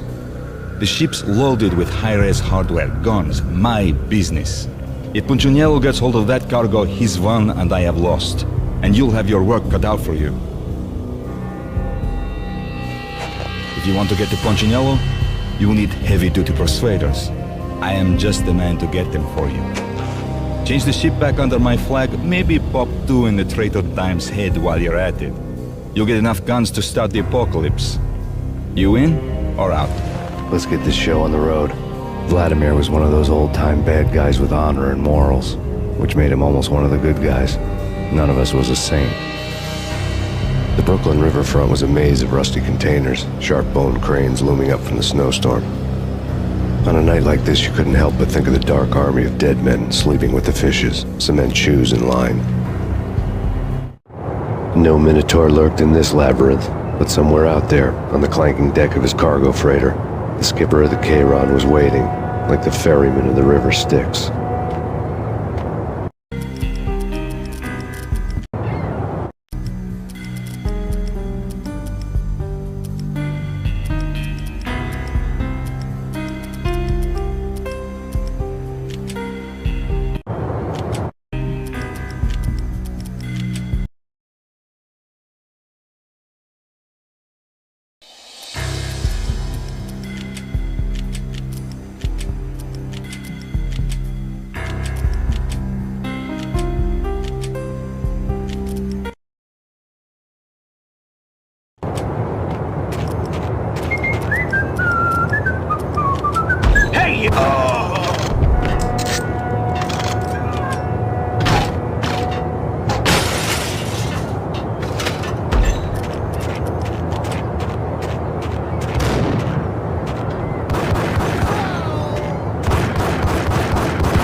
doubted the letter was a receipt.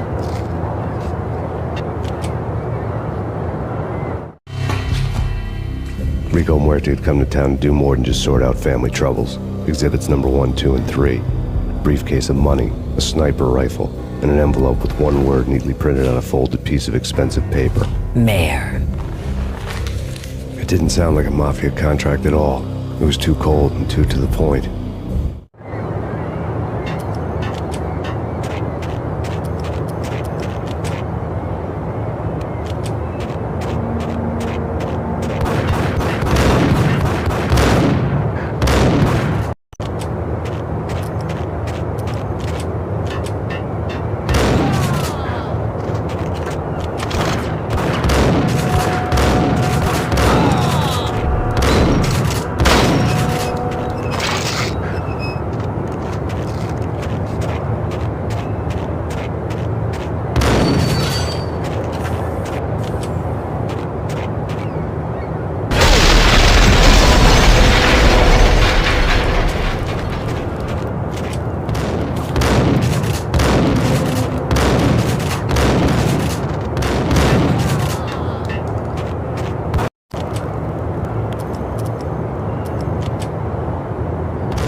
I had found Boris Dime's ship. What the hell?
Rust had crept over the sides of the cargo steamer a long time ago. Boris Dime would be on board. I'd have to smoke half of his crew to even get near the gangplank. Guns were probably being kept in the hold, buried amidst the rats and oily water.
Angie, tell me, how much did Dime cost you? I bet it was more than his name. Max Payne. Right the first time. You're dead, punk. You sure you're not confusing me with Boris here? But you are right, of course. Pretty soon we should get together and have a talk. You son of a... Pissing Punchinello off was a dangerous game, but when people get mad, they make mistakes. I should know. That's where I wanted Punchinello, mad enough to trip over his own feet, preferably into a grave.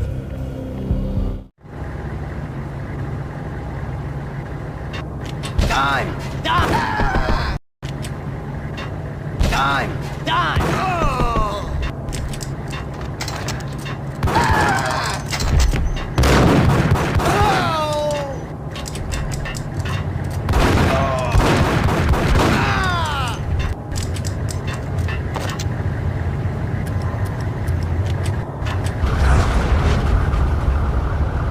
Tell the devil that Dime sent you.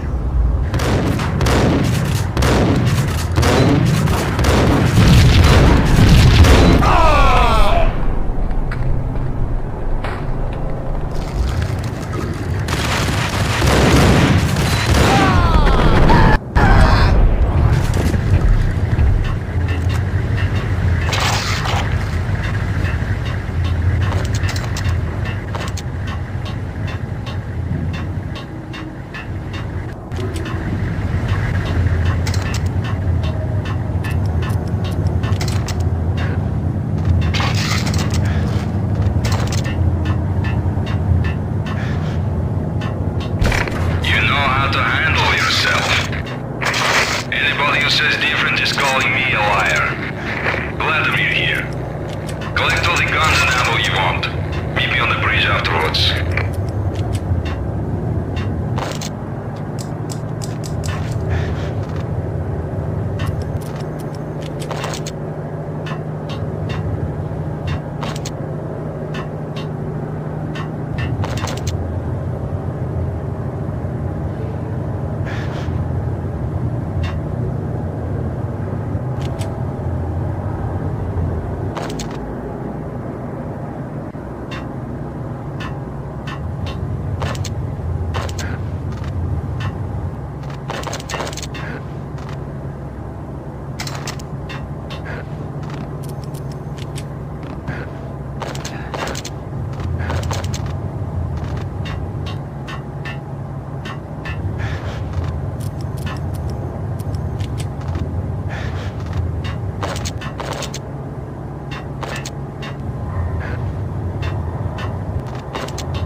Did you get everything you need? Check.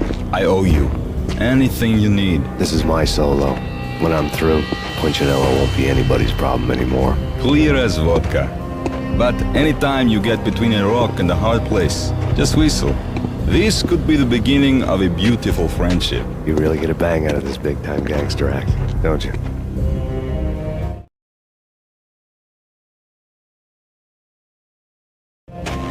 Even with all this firepower, I figured I couldn't get to Punchinello at his manor.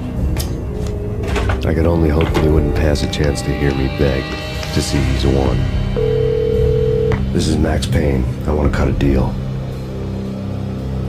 Payne, you're a dead man. That's what everybody keeps telling me.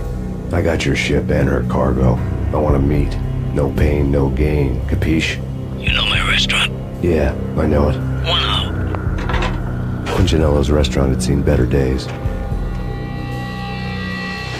Snow was falling like ashes from post-apocalyptic skies, but that was outside. Things would soon get hot in the Don's restaurant. I knew it was a long shot, Angelo Punchinello actually showing up, but there was no crime in hoping.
Punchinello was burning to get me.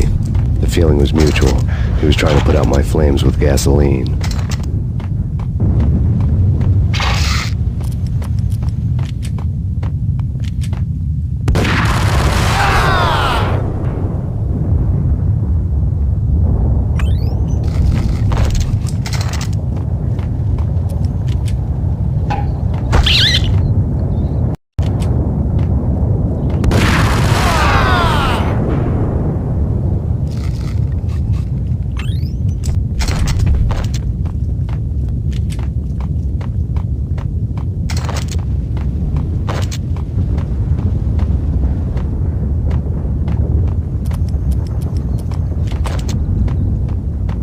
The mobsters have been guarding a real treasure.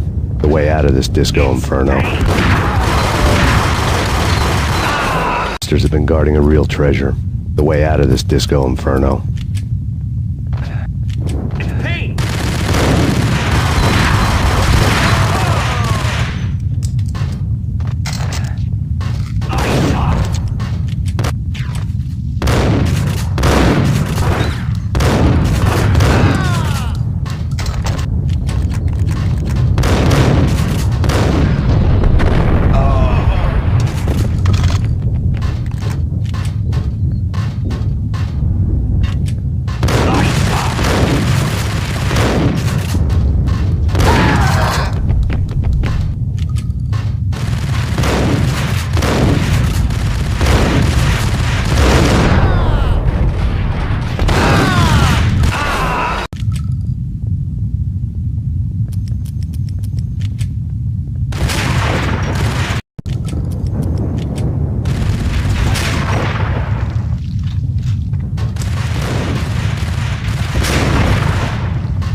Vlad had seen my smoke signals.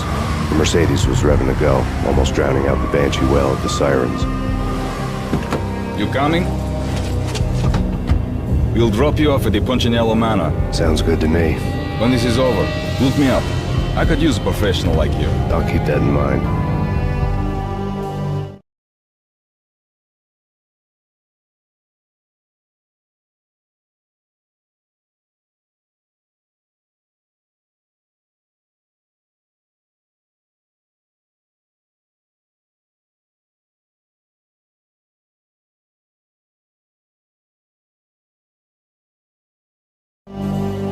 The night groaned with cold.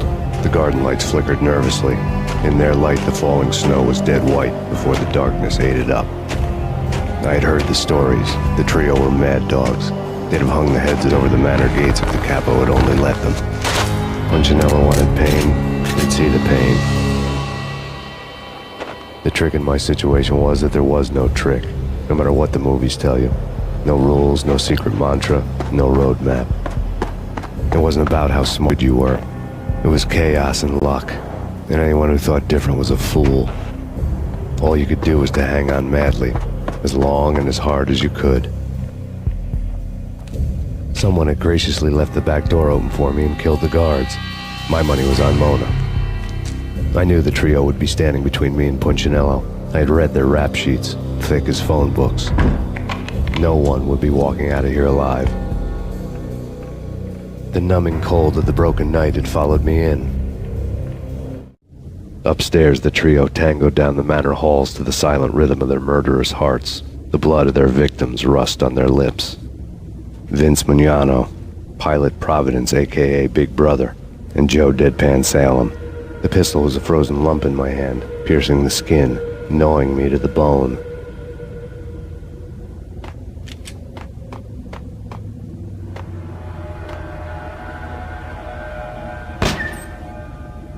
In death, the thug had been promoted to messenger.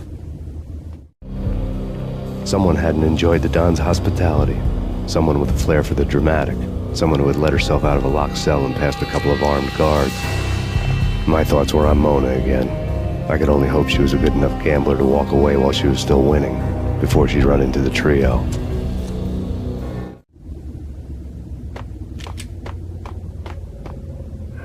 Max Payne?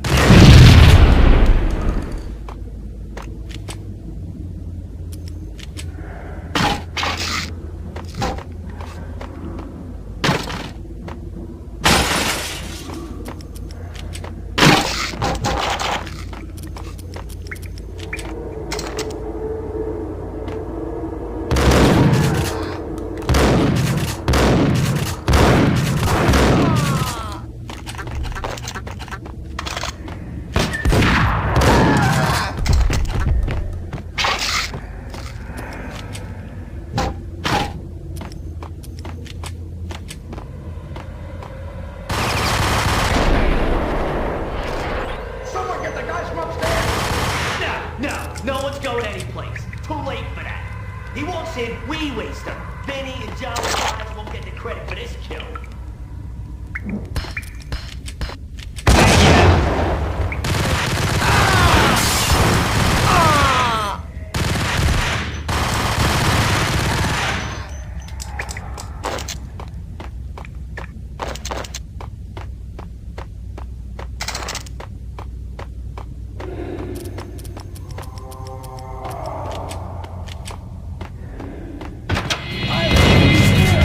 It didn't take me long to run into the trio.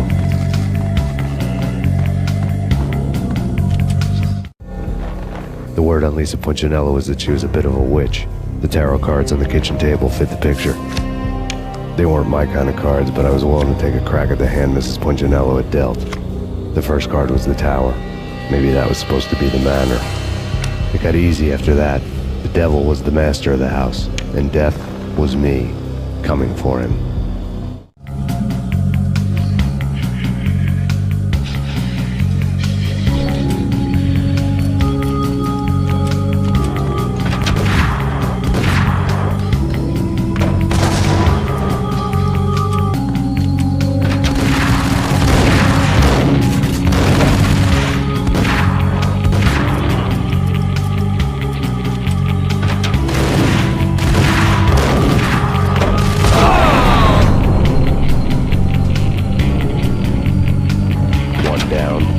go.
dead.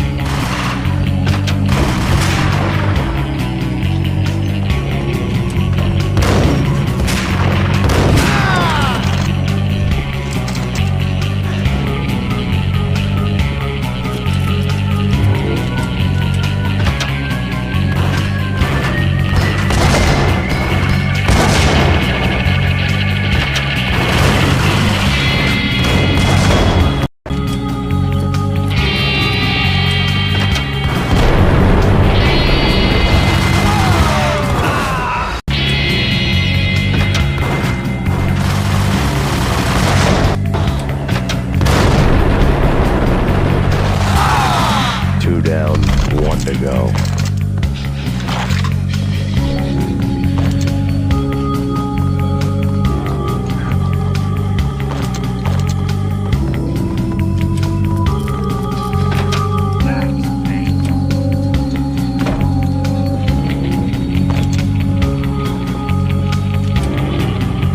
Don't stop at him! This will stop him.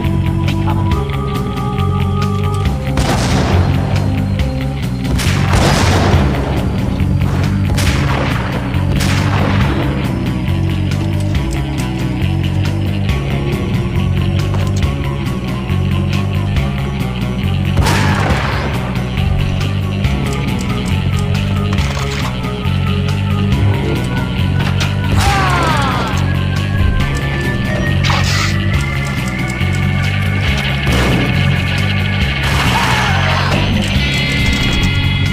It was too late for her.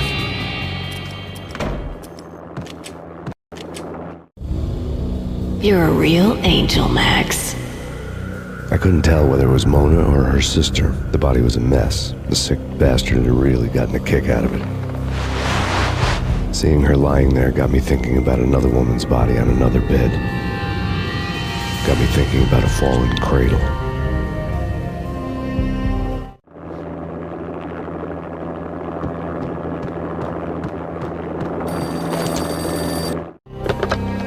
Max Payne. Talk to me.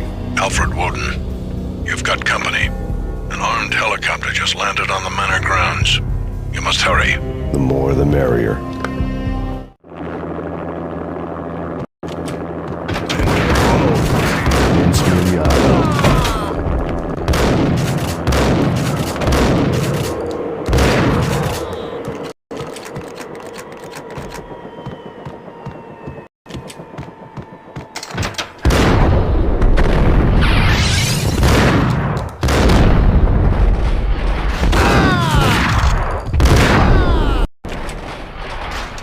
Punchinello's trio was done for.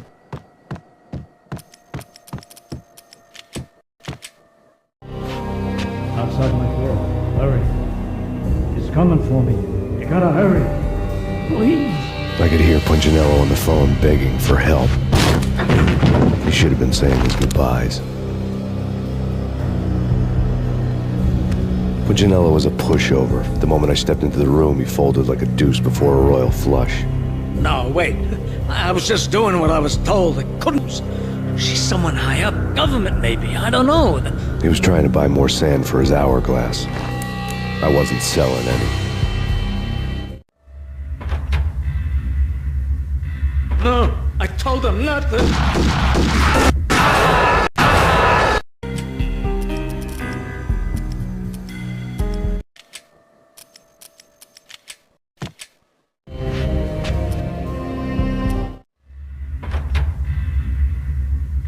No, I told him not to.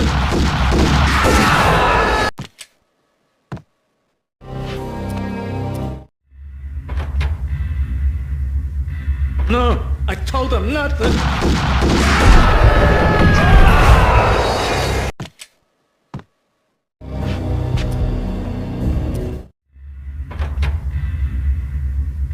No, I told him not to.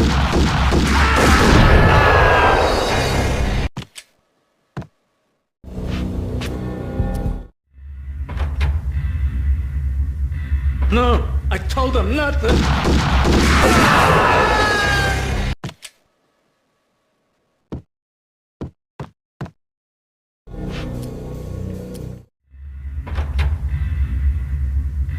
No, I told him not to.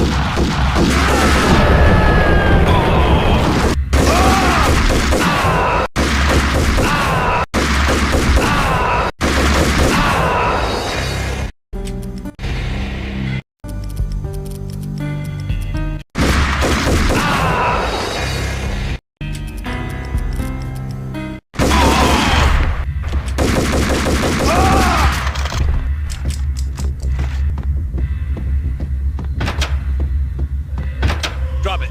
Don't move. Game over, Max Payne. I could tell when I was outgunned. It was time to take another beating. The mystery witch was a real barracuda. Trouble on dagger heels, a smoking assault rifle in her hand, and an army of killer suits behind her. How sweet. I get to kill two birds with one stone. Sooner or later, it was going to catch up with you. Mr. Payne, it's time to show you the benefits of my brew. Be a good boy now. You'd find that Lady Luck was really a hooker. You were fresh out of cash.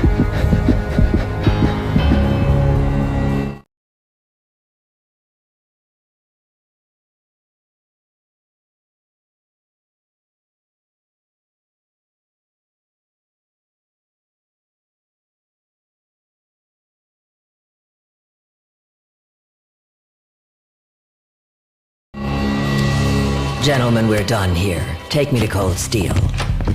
She had just given me an OD of Valkyr. I could feel green fire eating my brains. They turned to steam. They did a fade on me. I'd never had a chance. The witch had got me just as sure as if she put a gun to my head and pulled the trigger. The shadows rushed me. Bruised mugshot faces hungry for revenge. They knew my weak spots and closed in for the kill. The floor turned into a vortex of green blood. I fell. The flesh of fallen angels.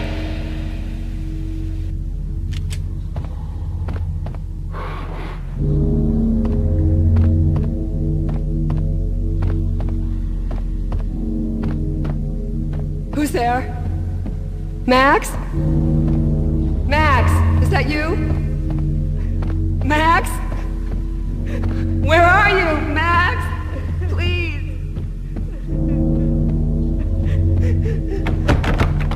No, please, Max, no. I'm sorry. Please don't, Max, no. Please. Max? Where are you, Max? Please. The letter was staring at me. There was something disturbingly familiar about the letter before me. The handwriting was all pretty curves. You're in a graphic novel. The truth split my skull open, a glaring green light washing the lies away. All of my past was just fragmented still shots, words hanging in the air like balloons. I was in a graphic novel. Funny as hell. It was the most horrible thing I could think of.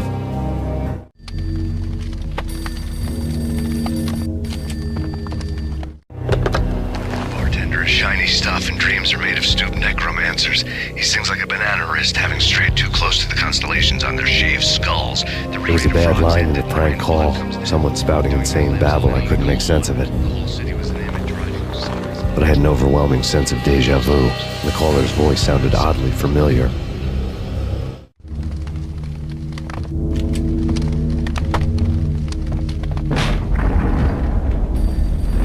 The weird piece of paper looked dangerous.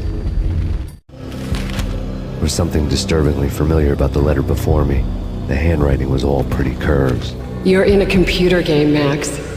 The truth was a burning green crack through my brain, weapon statistics hanging in the air, glimpsed out of the corner of my eye, endless repetition of the act of shooting, time slowing down to show off my moves, the paranoid feel of someone controlling my every step. I was in a computer game. Funny as hell, it was the most horrible thing I could think of.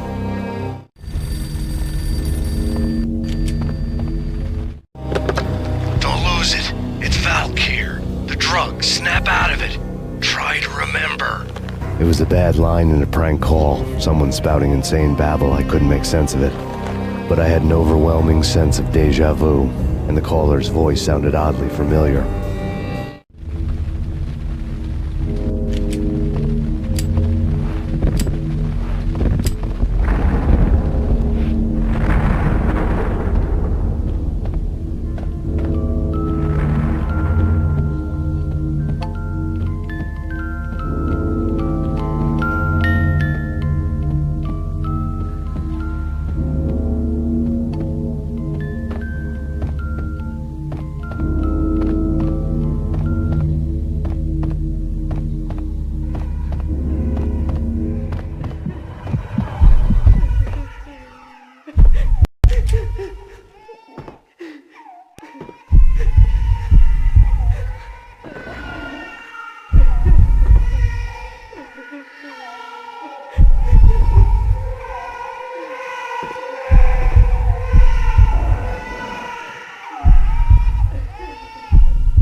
Max, something happened at the office today. A strange memo. Something about Vikings. Honey, I gotta run. You can tell me all about it this evening. Have a nice day, darling. The bullet holes were rubies on her chest, blood glowing on her ivory skin. She was so beautiful. The killer was smiling. The flesh of fallen angels.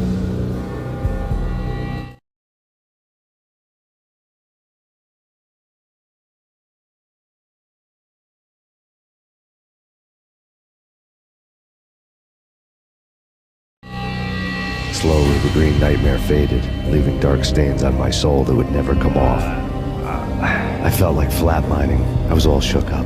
I woke up in a cold sweat, sick and tired to the bone, lying in a puddle of my own puke. The hag had said take me to Cold Steel before it had all gone crazy. It was a clue, the only one I had. It took me forever to crawl back to my feet and hit the road, but when I did, I drove straight to Cold Steel Foundry outside the city. There was a whole lot of action around the place for a freezing winter night. Trucks coming and going, men running. I had the drop on the mystery witch. She thought I was dead. I was on her blind side. I was going in. The bad trip had put me in a crazy mood, adrenaline pumping through my aching veins.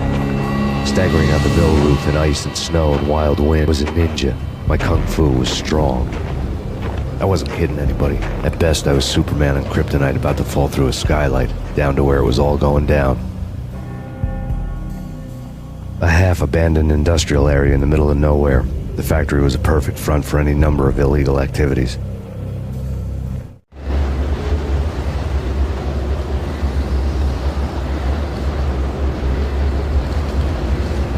In the belly of the plant, molten metal boiled and bubbled like a witch's brew.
Out in the night, snow fell like confetti over the Devil's Parade.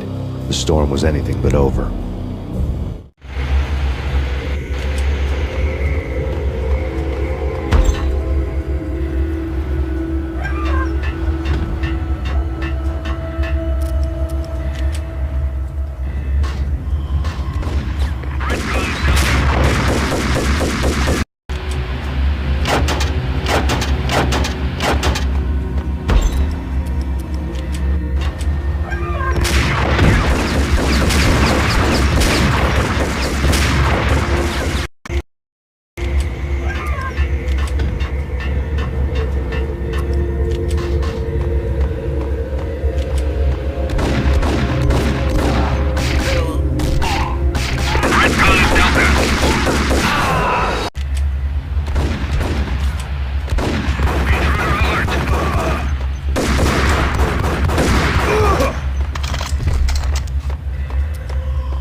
believe it. I bet they sleep with their rifles. I bet they've given them names. I guess. So, you don't have a name for your gun? Hello? Hell no. You do? Well, yeah, kind of. Hey, let's hear it. Well, I call it Dick Justice. I rest my case. Now moving to the blocking position. Hey, engaging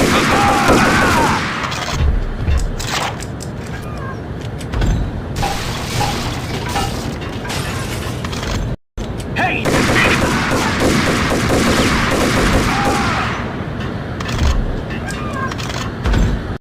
Hey!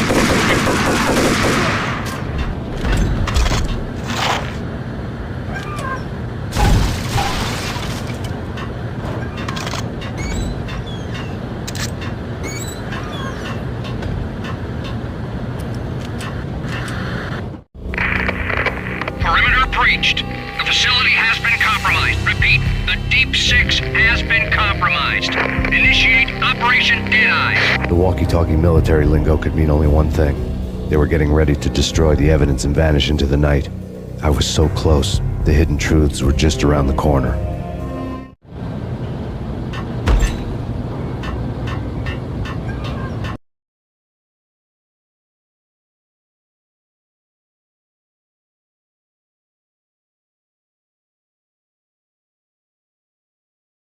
Damage assessment.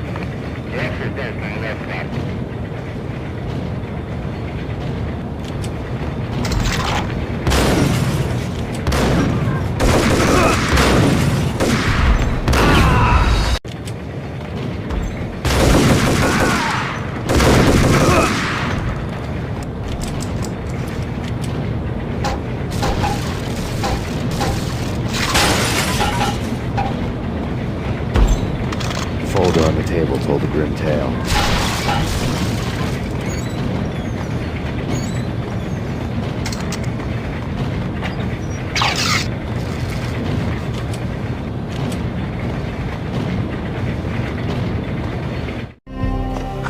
The mercenaries were running a tight operation, paperwork and all.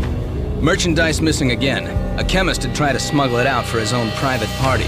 Locked him up in cell B7 in D6's old test facility to wait for proper processing. I was close enough to hear the secrets, just beyond the next doorway.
monitor showed me the way.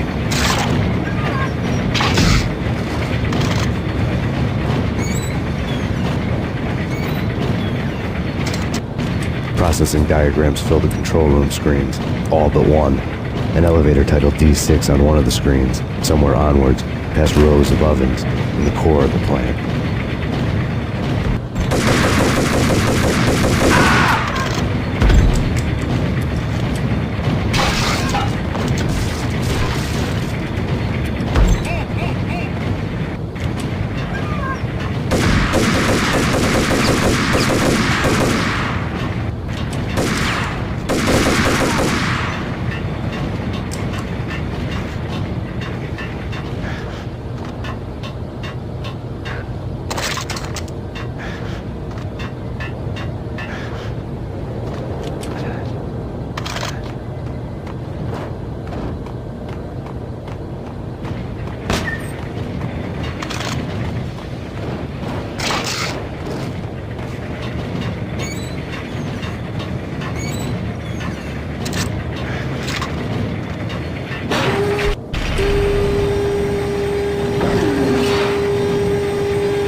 I had taken on the role of the mythic detective, Bogart as Marlowe, or as Sam Spade going after the Maltese Falcon to unravel all the mysteries. Following a path of clues to that final revelation, even if it would take me down to the cold, cavernous depths of a grave. You can't do this! My men are still inside! Do you have any idea why this is called Operation Dead Eyes?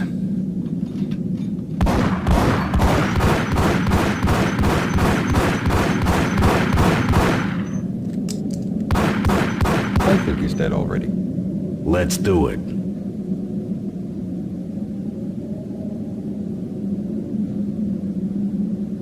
Attention all personnel.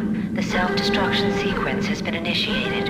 Evacuate the complex immediately. Repeat. The self-destruction sequence has been initiated.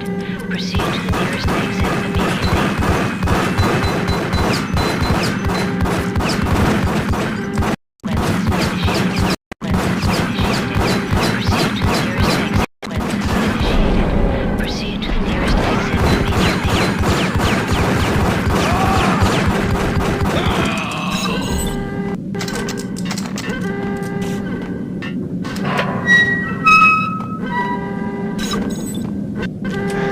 I had seen the logo on the floor before. There was an old army bunker under the steel mill. I knew the military plaque on the floor. I had seen 1,000 variations of the insignia on crumbling brick walls everywhere in the city. The sword replaced by a syringe. Project Valhalla, V for Valkyr, V for Valhalla. All of a sudden it read like a crackpot conspiracy theory.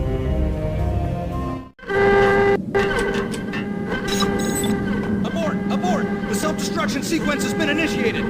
Get the hell out of here. The place is gonna blow. Move, move, move. Run.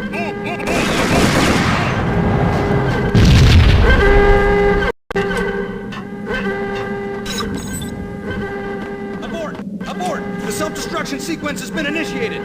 Get the hell out of here. The place is gonna blow.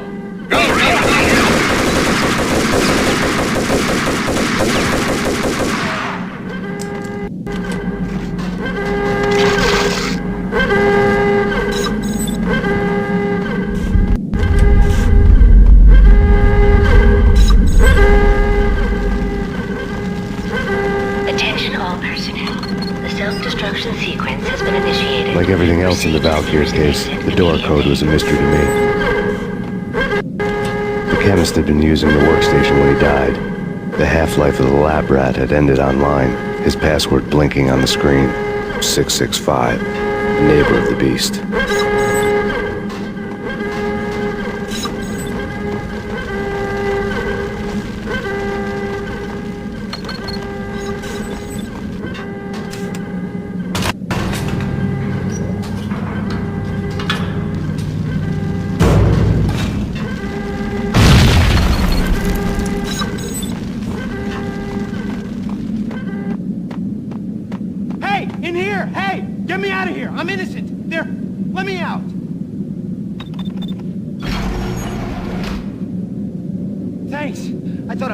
In there for sure. I need you to get me through the decontamination chamber airlock. You're crazy! No way! The place is blowing up. Attention all personnel. Either that the self-destruction sequence has been initiated. Okay, Proceed to the nearest exit immediately.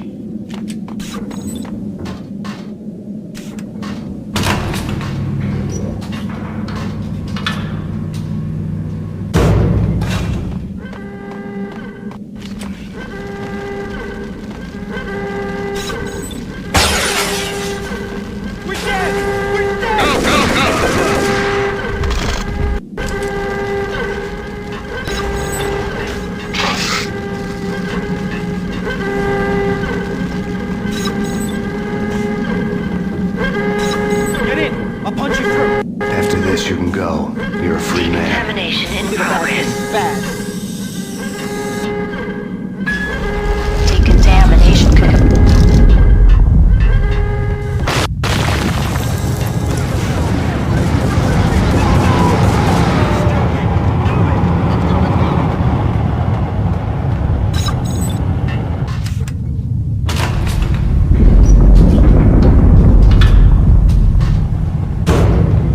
I was caught in the middle of the deadly web that was the Valkyr case.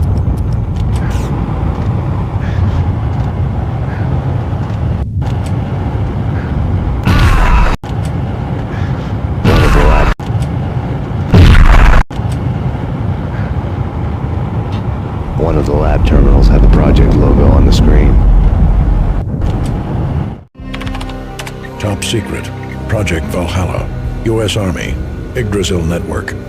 Valhalla, the otherworldly place in Norse mythology where the bravest heroes spent their afterlife feasting and fighting forever, their wounds miraculously healed night after night. Valkyr, the maidens who chose the most courageous Viking warriors and carried them to Valhalla. 1991. The research objective is to create a chemical substance to enhance the stamina and morale of infantry troops. 1995. Results unsatisfactory. Project canceled. Someone had decided to continue the sick experiment unauthorized. Project compromised. Data leak. Fix the damage by any means necessary. Security clearance red. Authorized by the project lead. Field test. Double the dosage for all the remaining test subjects. Observe and record the subject's behavior in an urban setting. The drop-off point was my old address in New Jersey. The file dated 3 years ago. Just when you thought you had reached the deepest depths of horror, it suddenly got worse. How to turn off that small voice inside your head that started to whisper that you should be glad that now, if not before, your revenge was justifiable on any conceivable moral scale. That small voice proved, beyond any doubt, that I was damned. The dagger-heeled woman had come and gone a long time ago. There was nothing more for me here. The bunker's name was acting as a self-fulfilling prophecy.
Piece together a jigsaw, and the final picture is you finishing that same puzzle. A mad, green-eyed killer standing behind you. An urban legend come true. The Project Valhalla test subjects had been the mad junkies who had murdered my loved ones. The rest was simple body count math. It all pointed to her. Ms. Valkyr. The factory went up in a fiery inferno behind me. All my leads were dead, turned to smoke and dust. I had lost my way. I hadn't slept in a million years.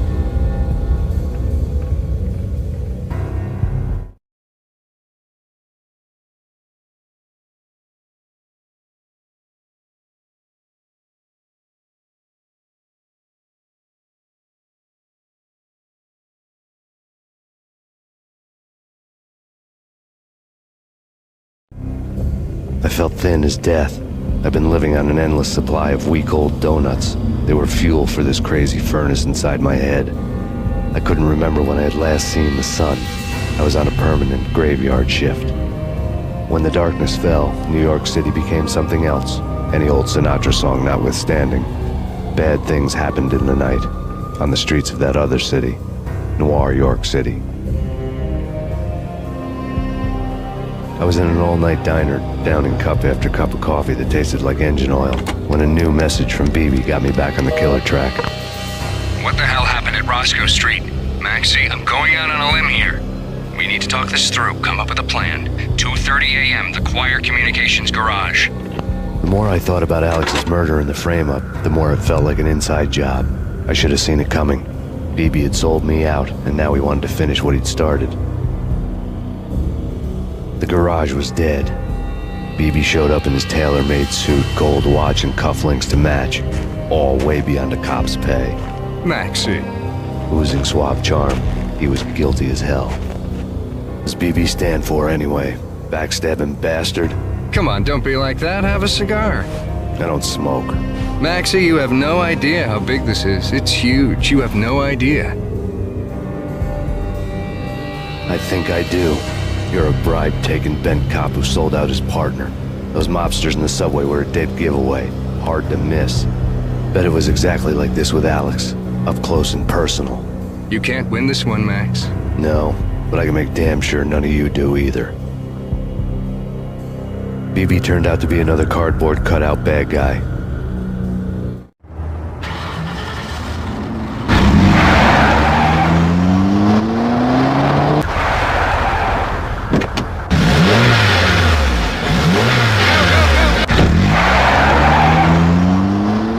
A bad cop on the take. A cowardly right-hand man fleeing from the scene, leaving his paid thugs to do his dirty work.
fire at the Punchinello Manor in Westchester. The manor is the home of Angelo Punchinello, the alleged head of the Punchinello crime family. The police are now saying, contrary to their earlier statements, that Max Payne is still alive and at large. He continues his vendetta against the Mafia, of which this last act of arson is attributed to. I had no recollection of setting any fires, but I did remember the flames.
Refuse to see the inevitable.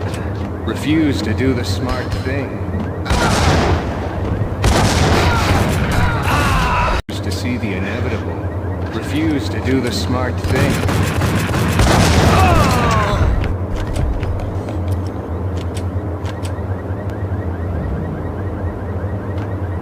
The payphone started to ring.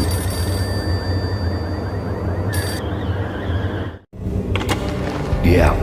Max Payne? Whatever does it for you. This is Alfred Woden. I can give you the name of your enemy. Come to the Asgard building presently. We are expecting you.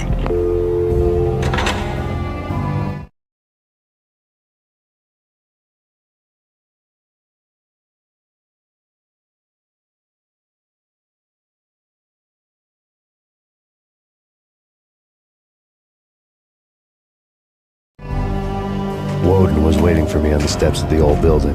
Mr. Payne, let's go inside. The others are anxious to begin. The others? Despite the general misconception, this building actually predates the City Hall by 2 years, thus being the oldest municipal building still in use here at the foot of the Brooklyn Bridge. No kidding. The old man played tour guide as he led me through a dark, domed hall. The answers I was after loomed large ahead. Mr. Payne, I would like to introduce you to my colleagues in what we call the Inner Circle. You've been watching too much X-Files. You have seen the files on Project Valhalla. We can fill the gaps, provide you with the information missing from those files. We were all involved in the early stages of the project during the Gulf War. What's the catch? We would very much like to blow this thing wide open, but our hands are tied. Her name is Nicole Horn. She was the key figure in Project Valhalla. When the funding was discontinued, she simply refused to quit. She knew exactly what she had in her hands. Nicole Horn is the president of Acer Corporation. She has more than half the city in her pocket. This must be kept under wraps. If you try to go public with this, we will deny any knowledge. We need you to take her out. Afterwards, we can protect you. Make all the charges go away. That was the cue for the killer suits to kick in the doors and swarm inside.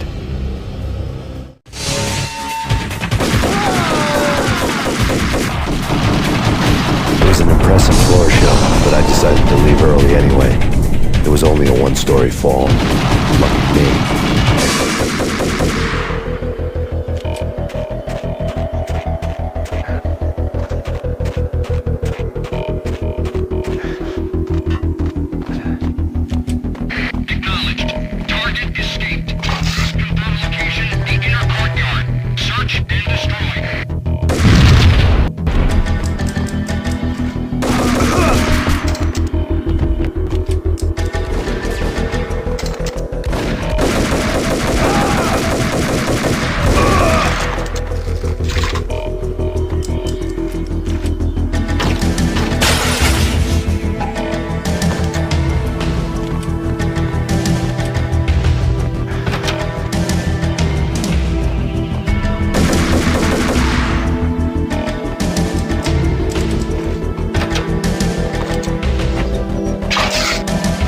One of the monitors showed what was left of the Inner Circle.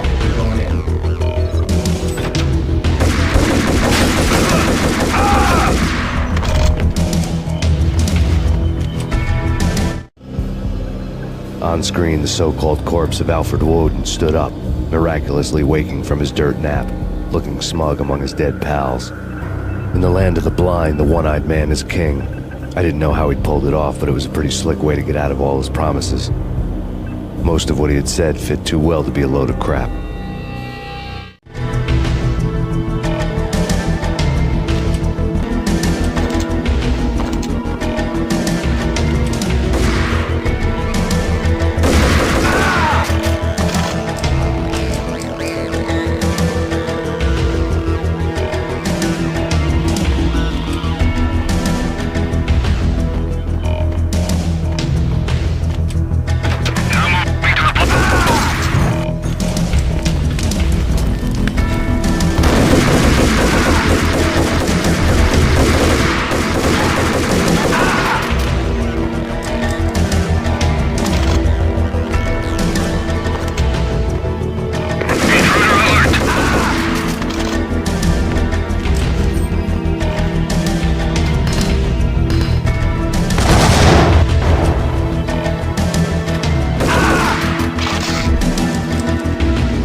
What is your answer to those saying that he is actually providing a service long overdue to the city? This crusade nonsense has gone too far. He's out of control. It must stop. He will be stopped. That was Deputy Chief Jim Bravura from the New York City Police Department.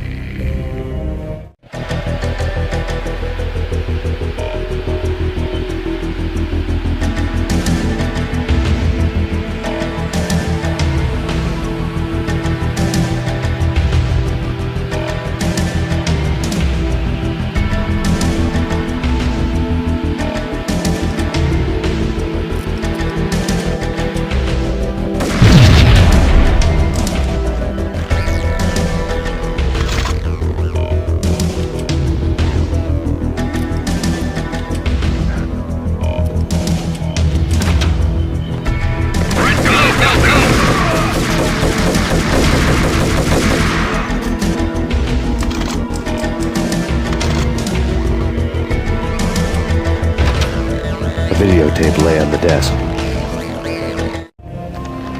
Nicole Horn had blackmailed the inner circle into silence. The tape came with a curt extortion note on a piece of expensive paper. I remembered Candy Dawn taping her clients in action on the side, selling the tapes to the highest bidder. I was sure that kinky sex was nowhere near Alfred Woden's worst sin. But I had a feeling that when this was over, any collateral would come in handy.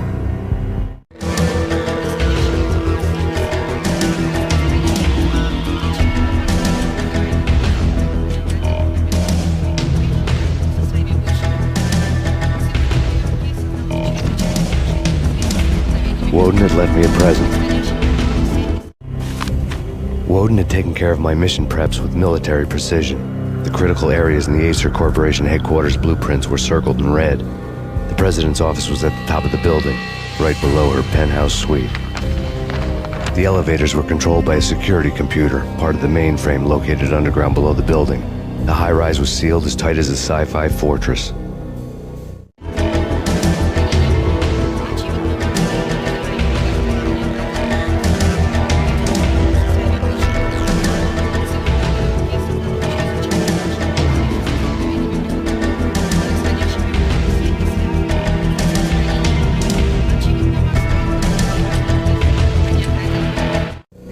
Nothing seems to stop Acer Corporation's phenomenal victory march.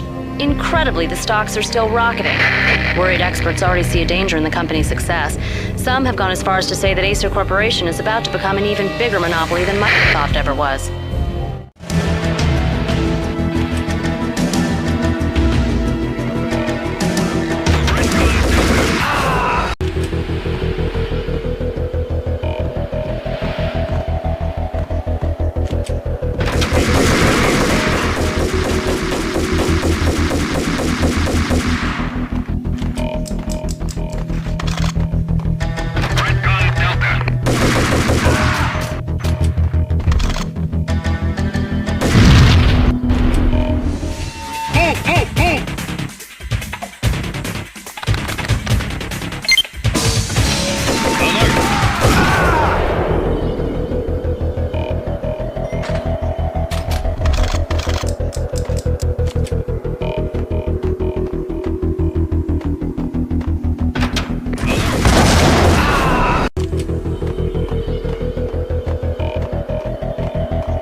Movie ending ever? Oh, gotta be Butch Cassidy and the Sundance Kid. The best movie ending ever? Oh, gotta be Butch Cassidy and the Sundance Kid. A hero's end, going out with guns blazing. Never heard of it? No? Okay, newer stuff then. The Usual Suspects, where Spacey walks out of the police station and suddenly loses his limb. Or hey, 7, where Brad Pitt gets to that incised blood-soaked cardboard box. Now I know. Freaking zombie demons from outer space, drowning in blood. Going out with guns blazing. Never heard of it? No? Okay, newer stuff then. The Usual Suspects, where Spacey walks out of the police station and suddenly loses his limb. Or hey, 7, where Brad Pitt gets Hit-sized, blood-soaked cardboard box. Now I know. Freaking zombie demons from outer space. Drowning in blood was cool. Why do I even bother? Sometimes, honestly, I don't know.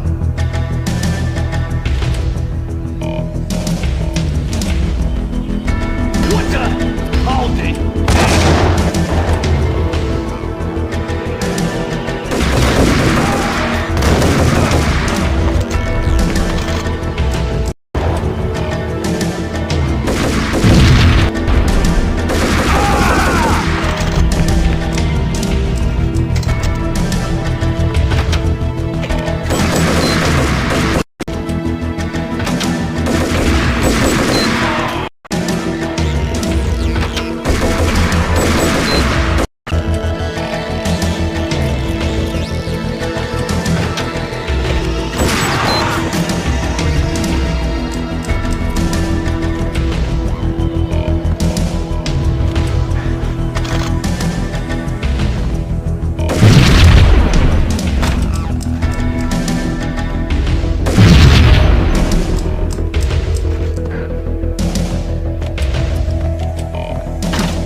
I had dreamed of revenge.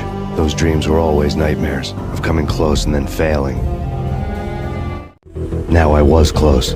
I had a name to guide me, Nicole Horn. I had nothing to lose.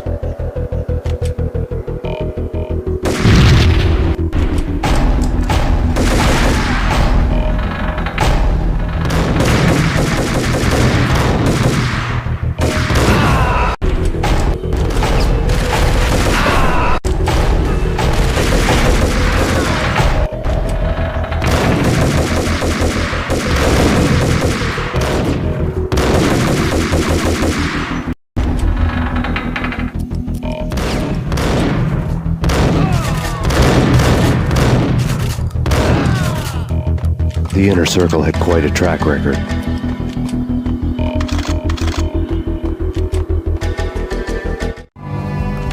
Project Valhalla had not been the only thing the Inner Circle had been involved in.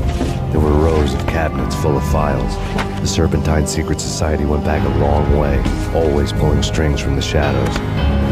I couldn't say I was sorry. Woden's move in some Byzantine power game had cut the Circle's membership roster to 1. The old man wanted me on cleanup duty. It was my mess, too.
you've seen one, you've seen them all.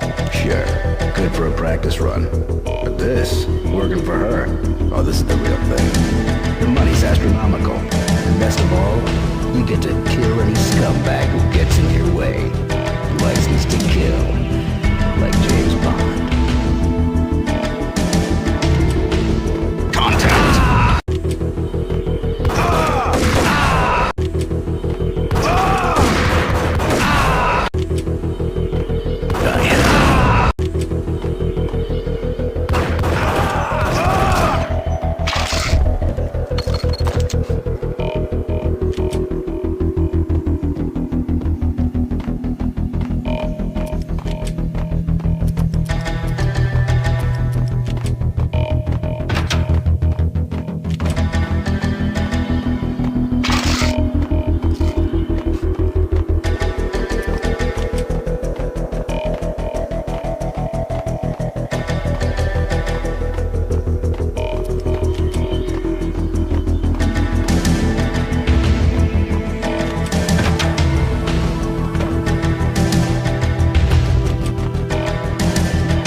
Mine wasn't the most original approach to the problem. It wasn't as if it hadn't all been done before. An eye for an eye, the first principle of revenge. Old as dirt, still going strong. The cardinal rule in going after someone with an intention to kill was not to make it personal, which it almost always ended up being anyway. It did with me. I took my time, cruising around the city in the snow. There was no hurry. I knew what I had to do now. I took my time, thinking about it, building up the rage. When I was ready, I parked the stolen wheels at the front entrance of the Acer Corporation headquarters. Got out, got in, got cracking. I had a bullet with Nicole Horn's name on it. I had 10,000 bullets with the Hag's name on them. She had ultra-high-tech security systems, enough mercenaries and weaponry to start World War III. There was no fear. New York disappeared behind a veil of snow. I had crossed the threshold. This was her domain, sleek and sexy and soulless, all glass, a place of color-coded security key cards, metal detectors, and surveillance systems.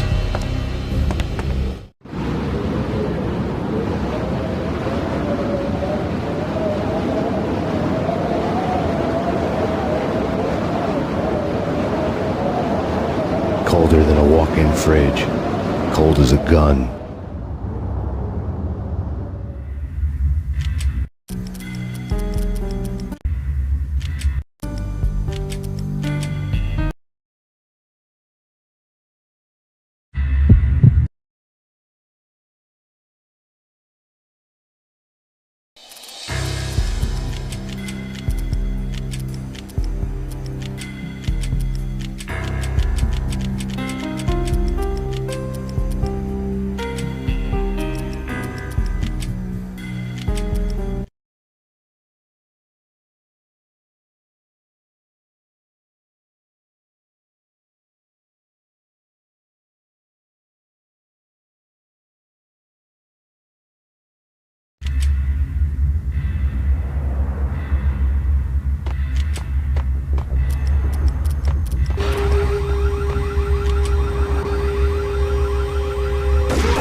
Max, we gotta stop meeting like this. It will be a cold day in hell before I let a narc cop stop me. Miss Sachs, do your job. Relax, Max. You're a nice guy. I don't kill nice guys. You're not bad yourself. It was different when Horn wanted Punchinello dead. To cut her ties to the Mafia. He deserved to die. The same goes with her. She's the bad guy here. Her sister was whispering to her in my favor. I knew the appetites of ghosts intimately. They hungered for revenge. No! A gunshot boomed and she fell down in slow motion. She was a nice girl, not really a stone-cold killer. And now she was stone-cold dead. Like religious fanatics or loyal samurai, Horn's private army was coming at me. Request assistance.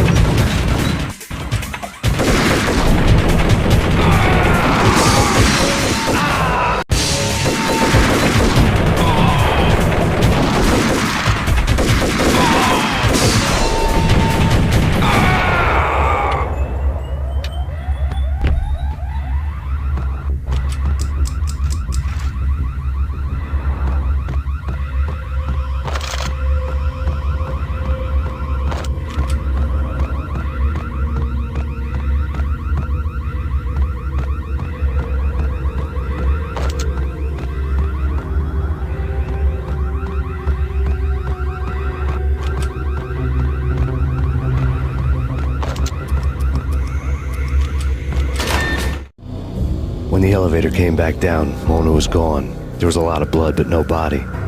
Something clicked for the final time. My mind had never been so clear, as if somewhere high above the storm clouds were already gone, cold stars blazing from the black skies.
Of the cool. It always seems like time slows down in the middle of the action. You know, you can see the bullets flying through the air, the hero dodging in slow motion. Oh, man, it would be so cool to be able to do that. Bullet time, that's what they call it. Bullet time, yeah, would be so cool.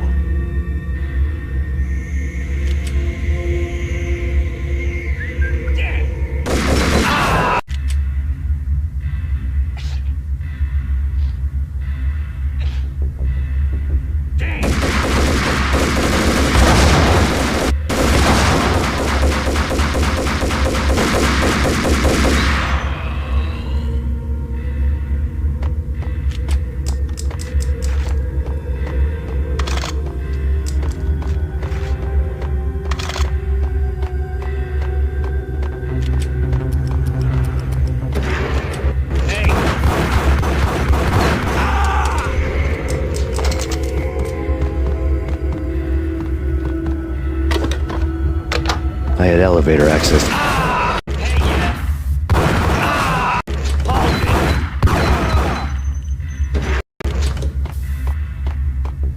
Hold it! Hey,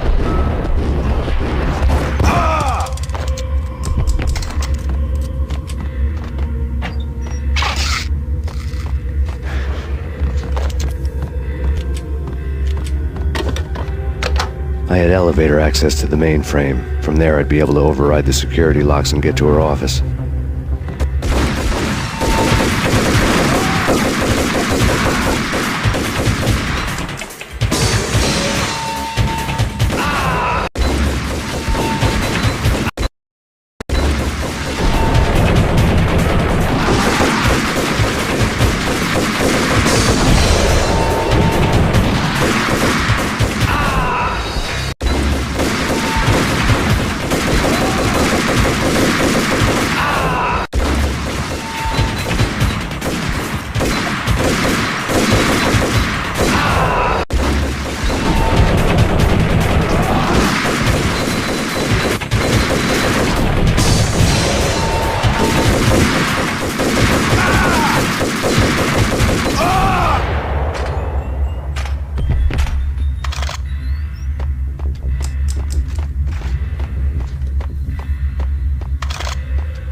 The unmarked chopper was Horn's pet guardian, inhuman and flawless. It was stalking me.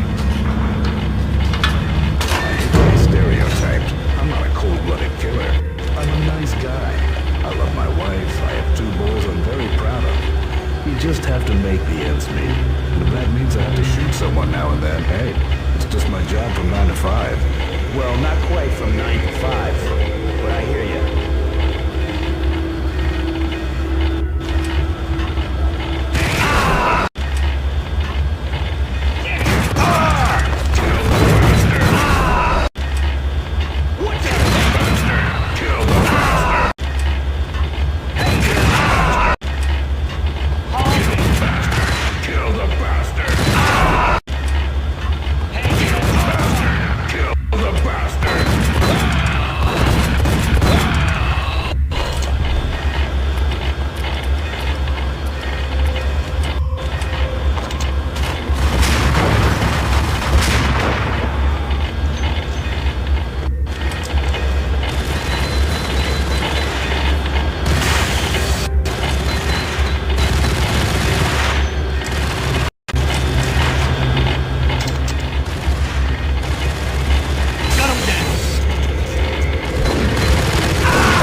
Locks were now offline.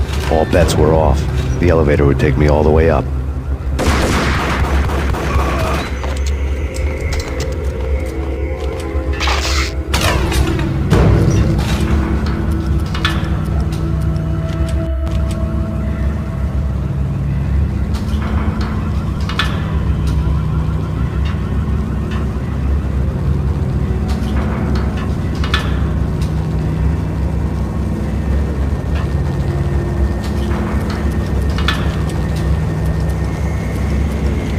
Seen from this height, the night seemed to stretch on to eternity. A hint of desperation had crept into the snowstorm. as if it was trying to get it all out before the end.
Horn's personal computer was on.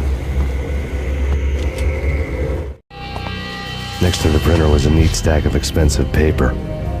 Hacking through Horn's computer would have unearthed files of criminal plans, strategies for world domination, spy helicopter reports, illegal wiretap recordings, internet porno, all of the above.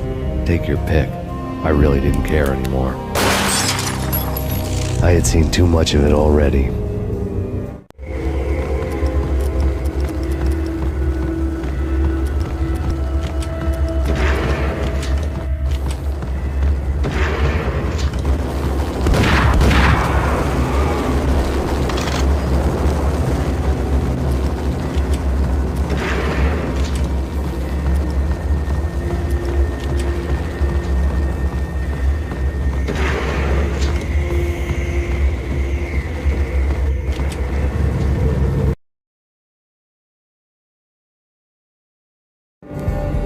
Valkyr had been meant to be a white-winged maiden that would lift you to a warrior's heaven, but it turned out to be a one-way demon ride to hell.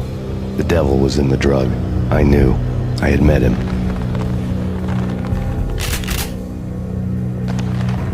And now I was gonna kill her, the queen of the underworld who had tried to lift herself a bit closer to heaven with her drug money. No begging, no bribes. She knew better. Honor among killers. We who were about to die. Both of us knew how this would end, in pain and suffering. All this because your wife stuck her nose into things that were none of her business. The cops were coming to take me away. The sirens were like a bad conscience I couldn't shake. It's ridiculous you've made it this far. You won't be alive when they get here. Stop him!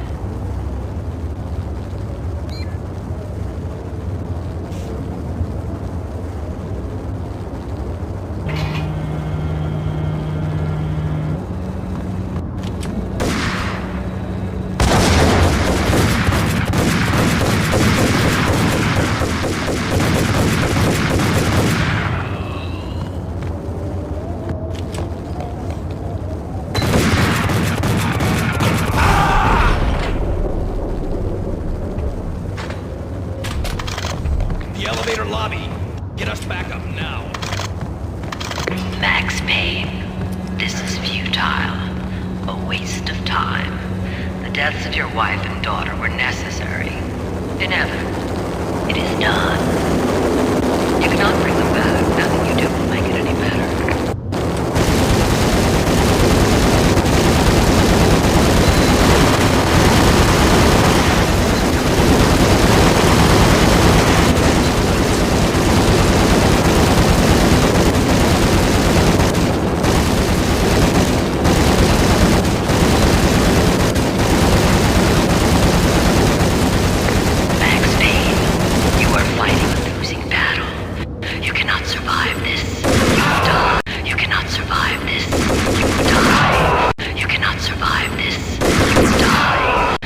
Survive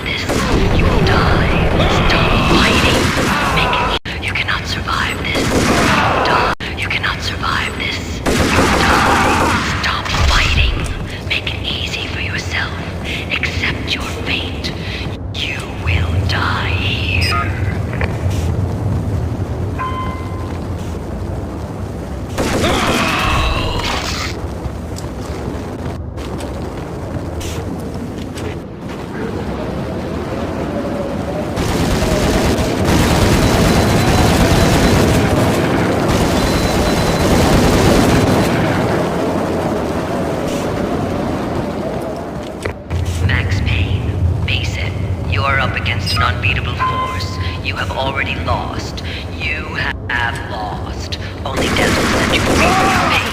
Accept it. Surrender. Give up.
as soon as the wind dies down. Don't like the look of that mast.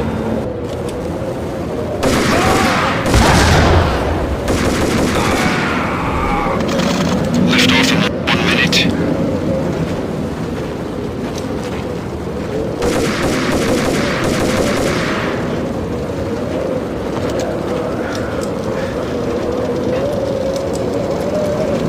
Lift off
dead.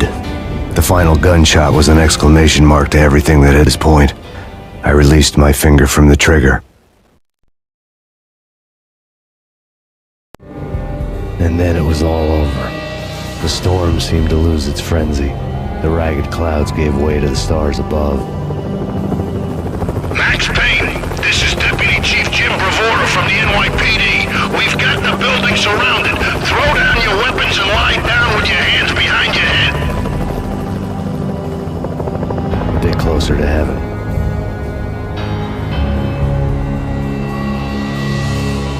The cops' voices were distant and muted. Freeze! NYPD! Hold it right there! My ghosts released me from their haunting. Down below, New York City glittered like diamonds on black velvet.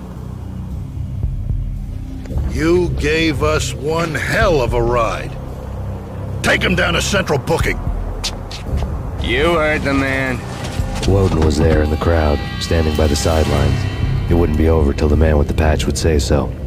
He'd say the right words, knew he would. He'd better. Woden grinned smugly. It was the grin of a winner. That made two of us.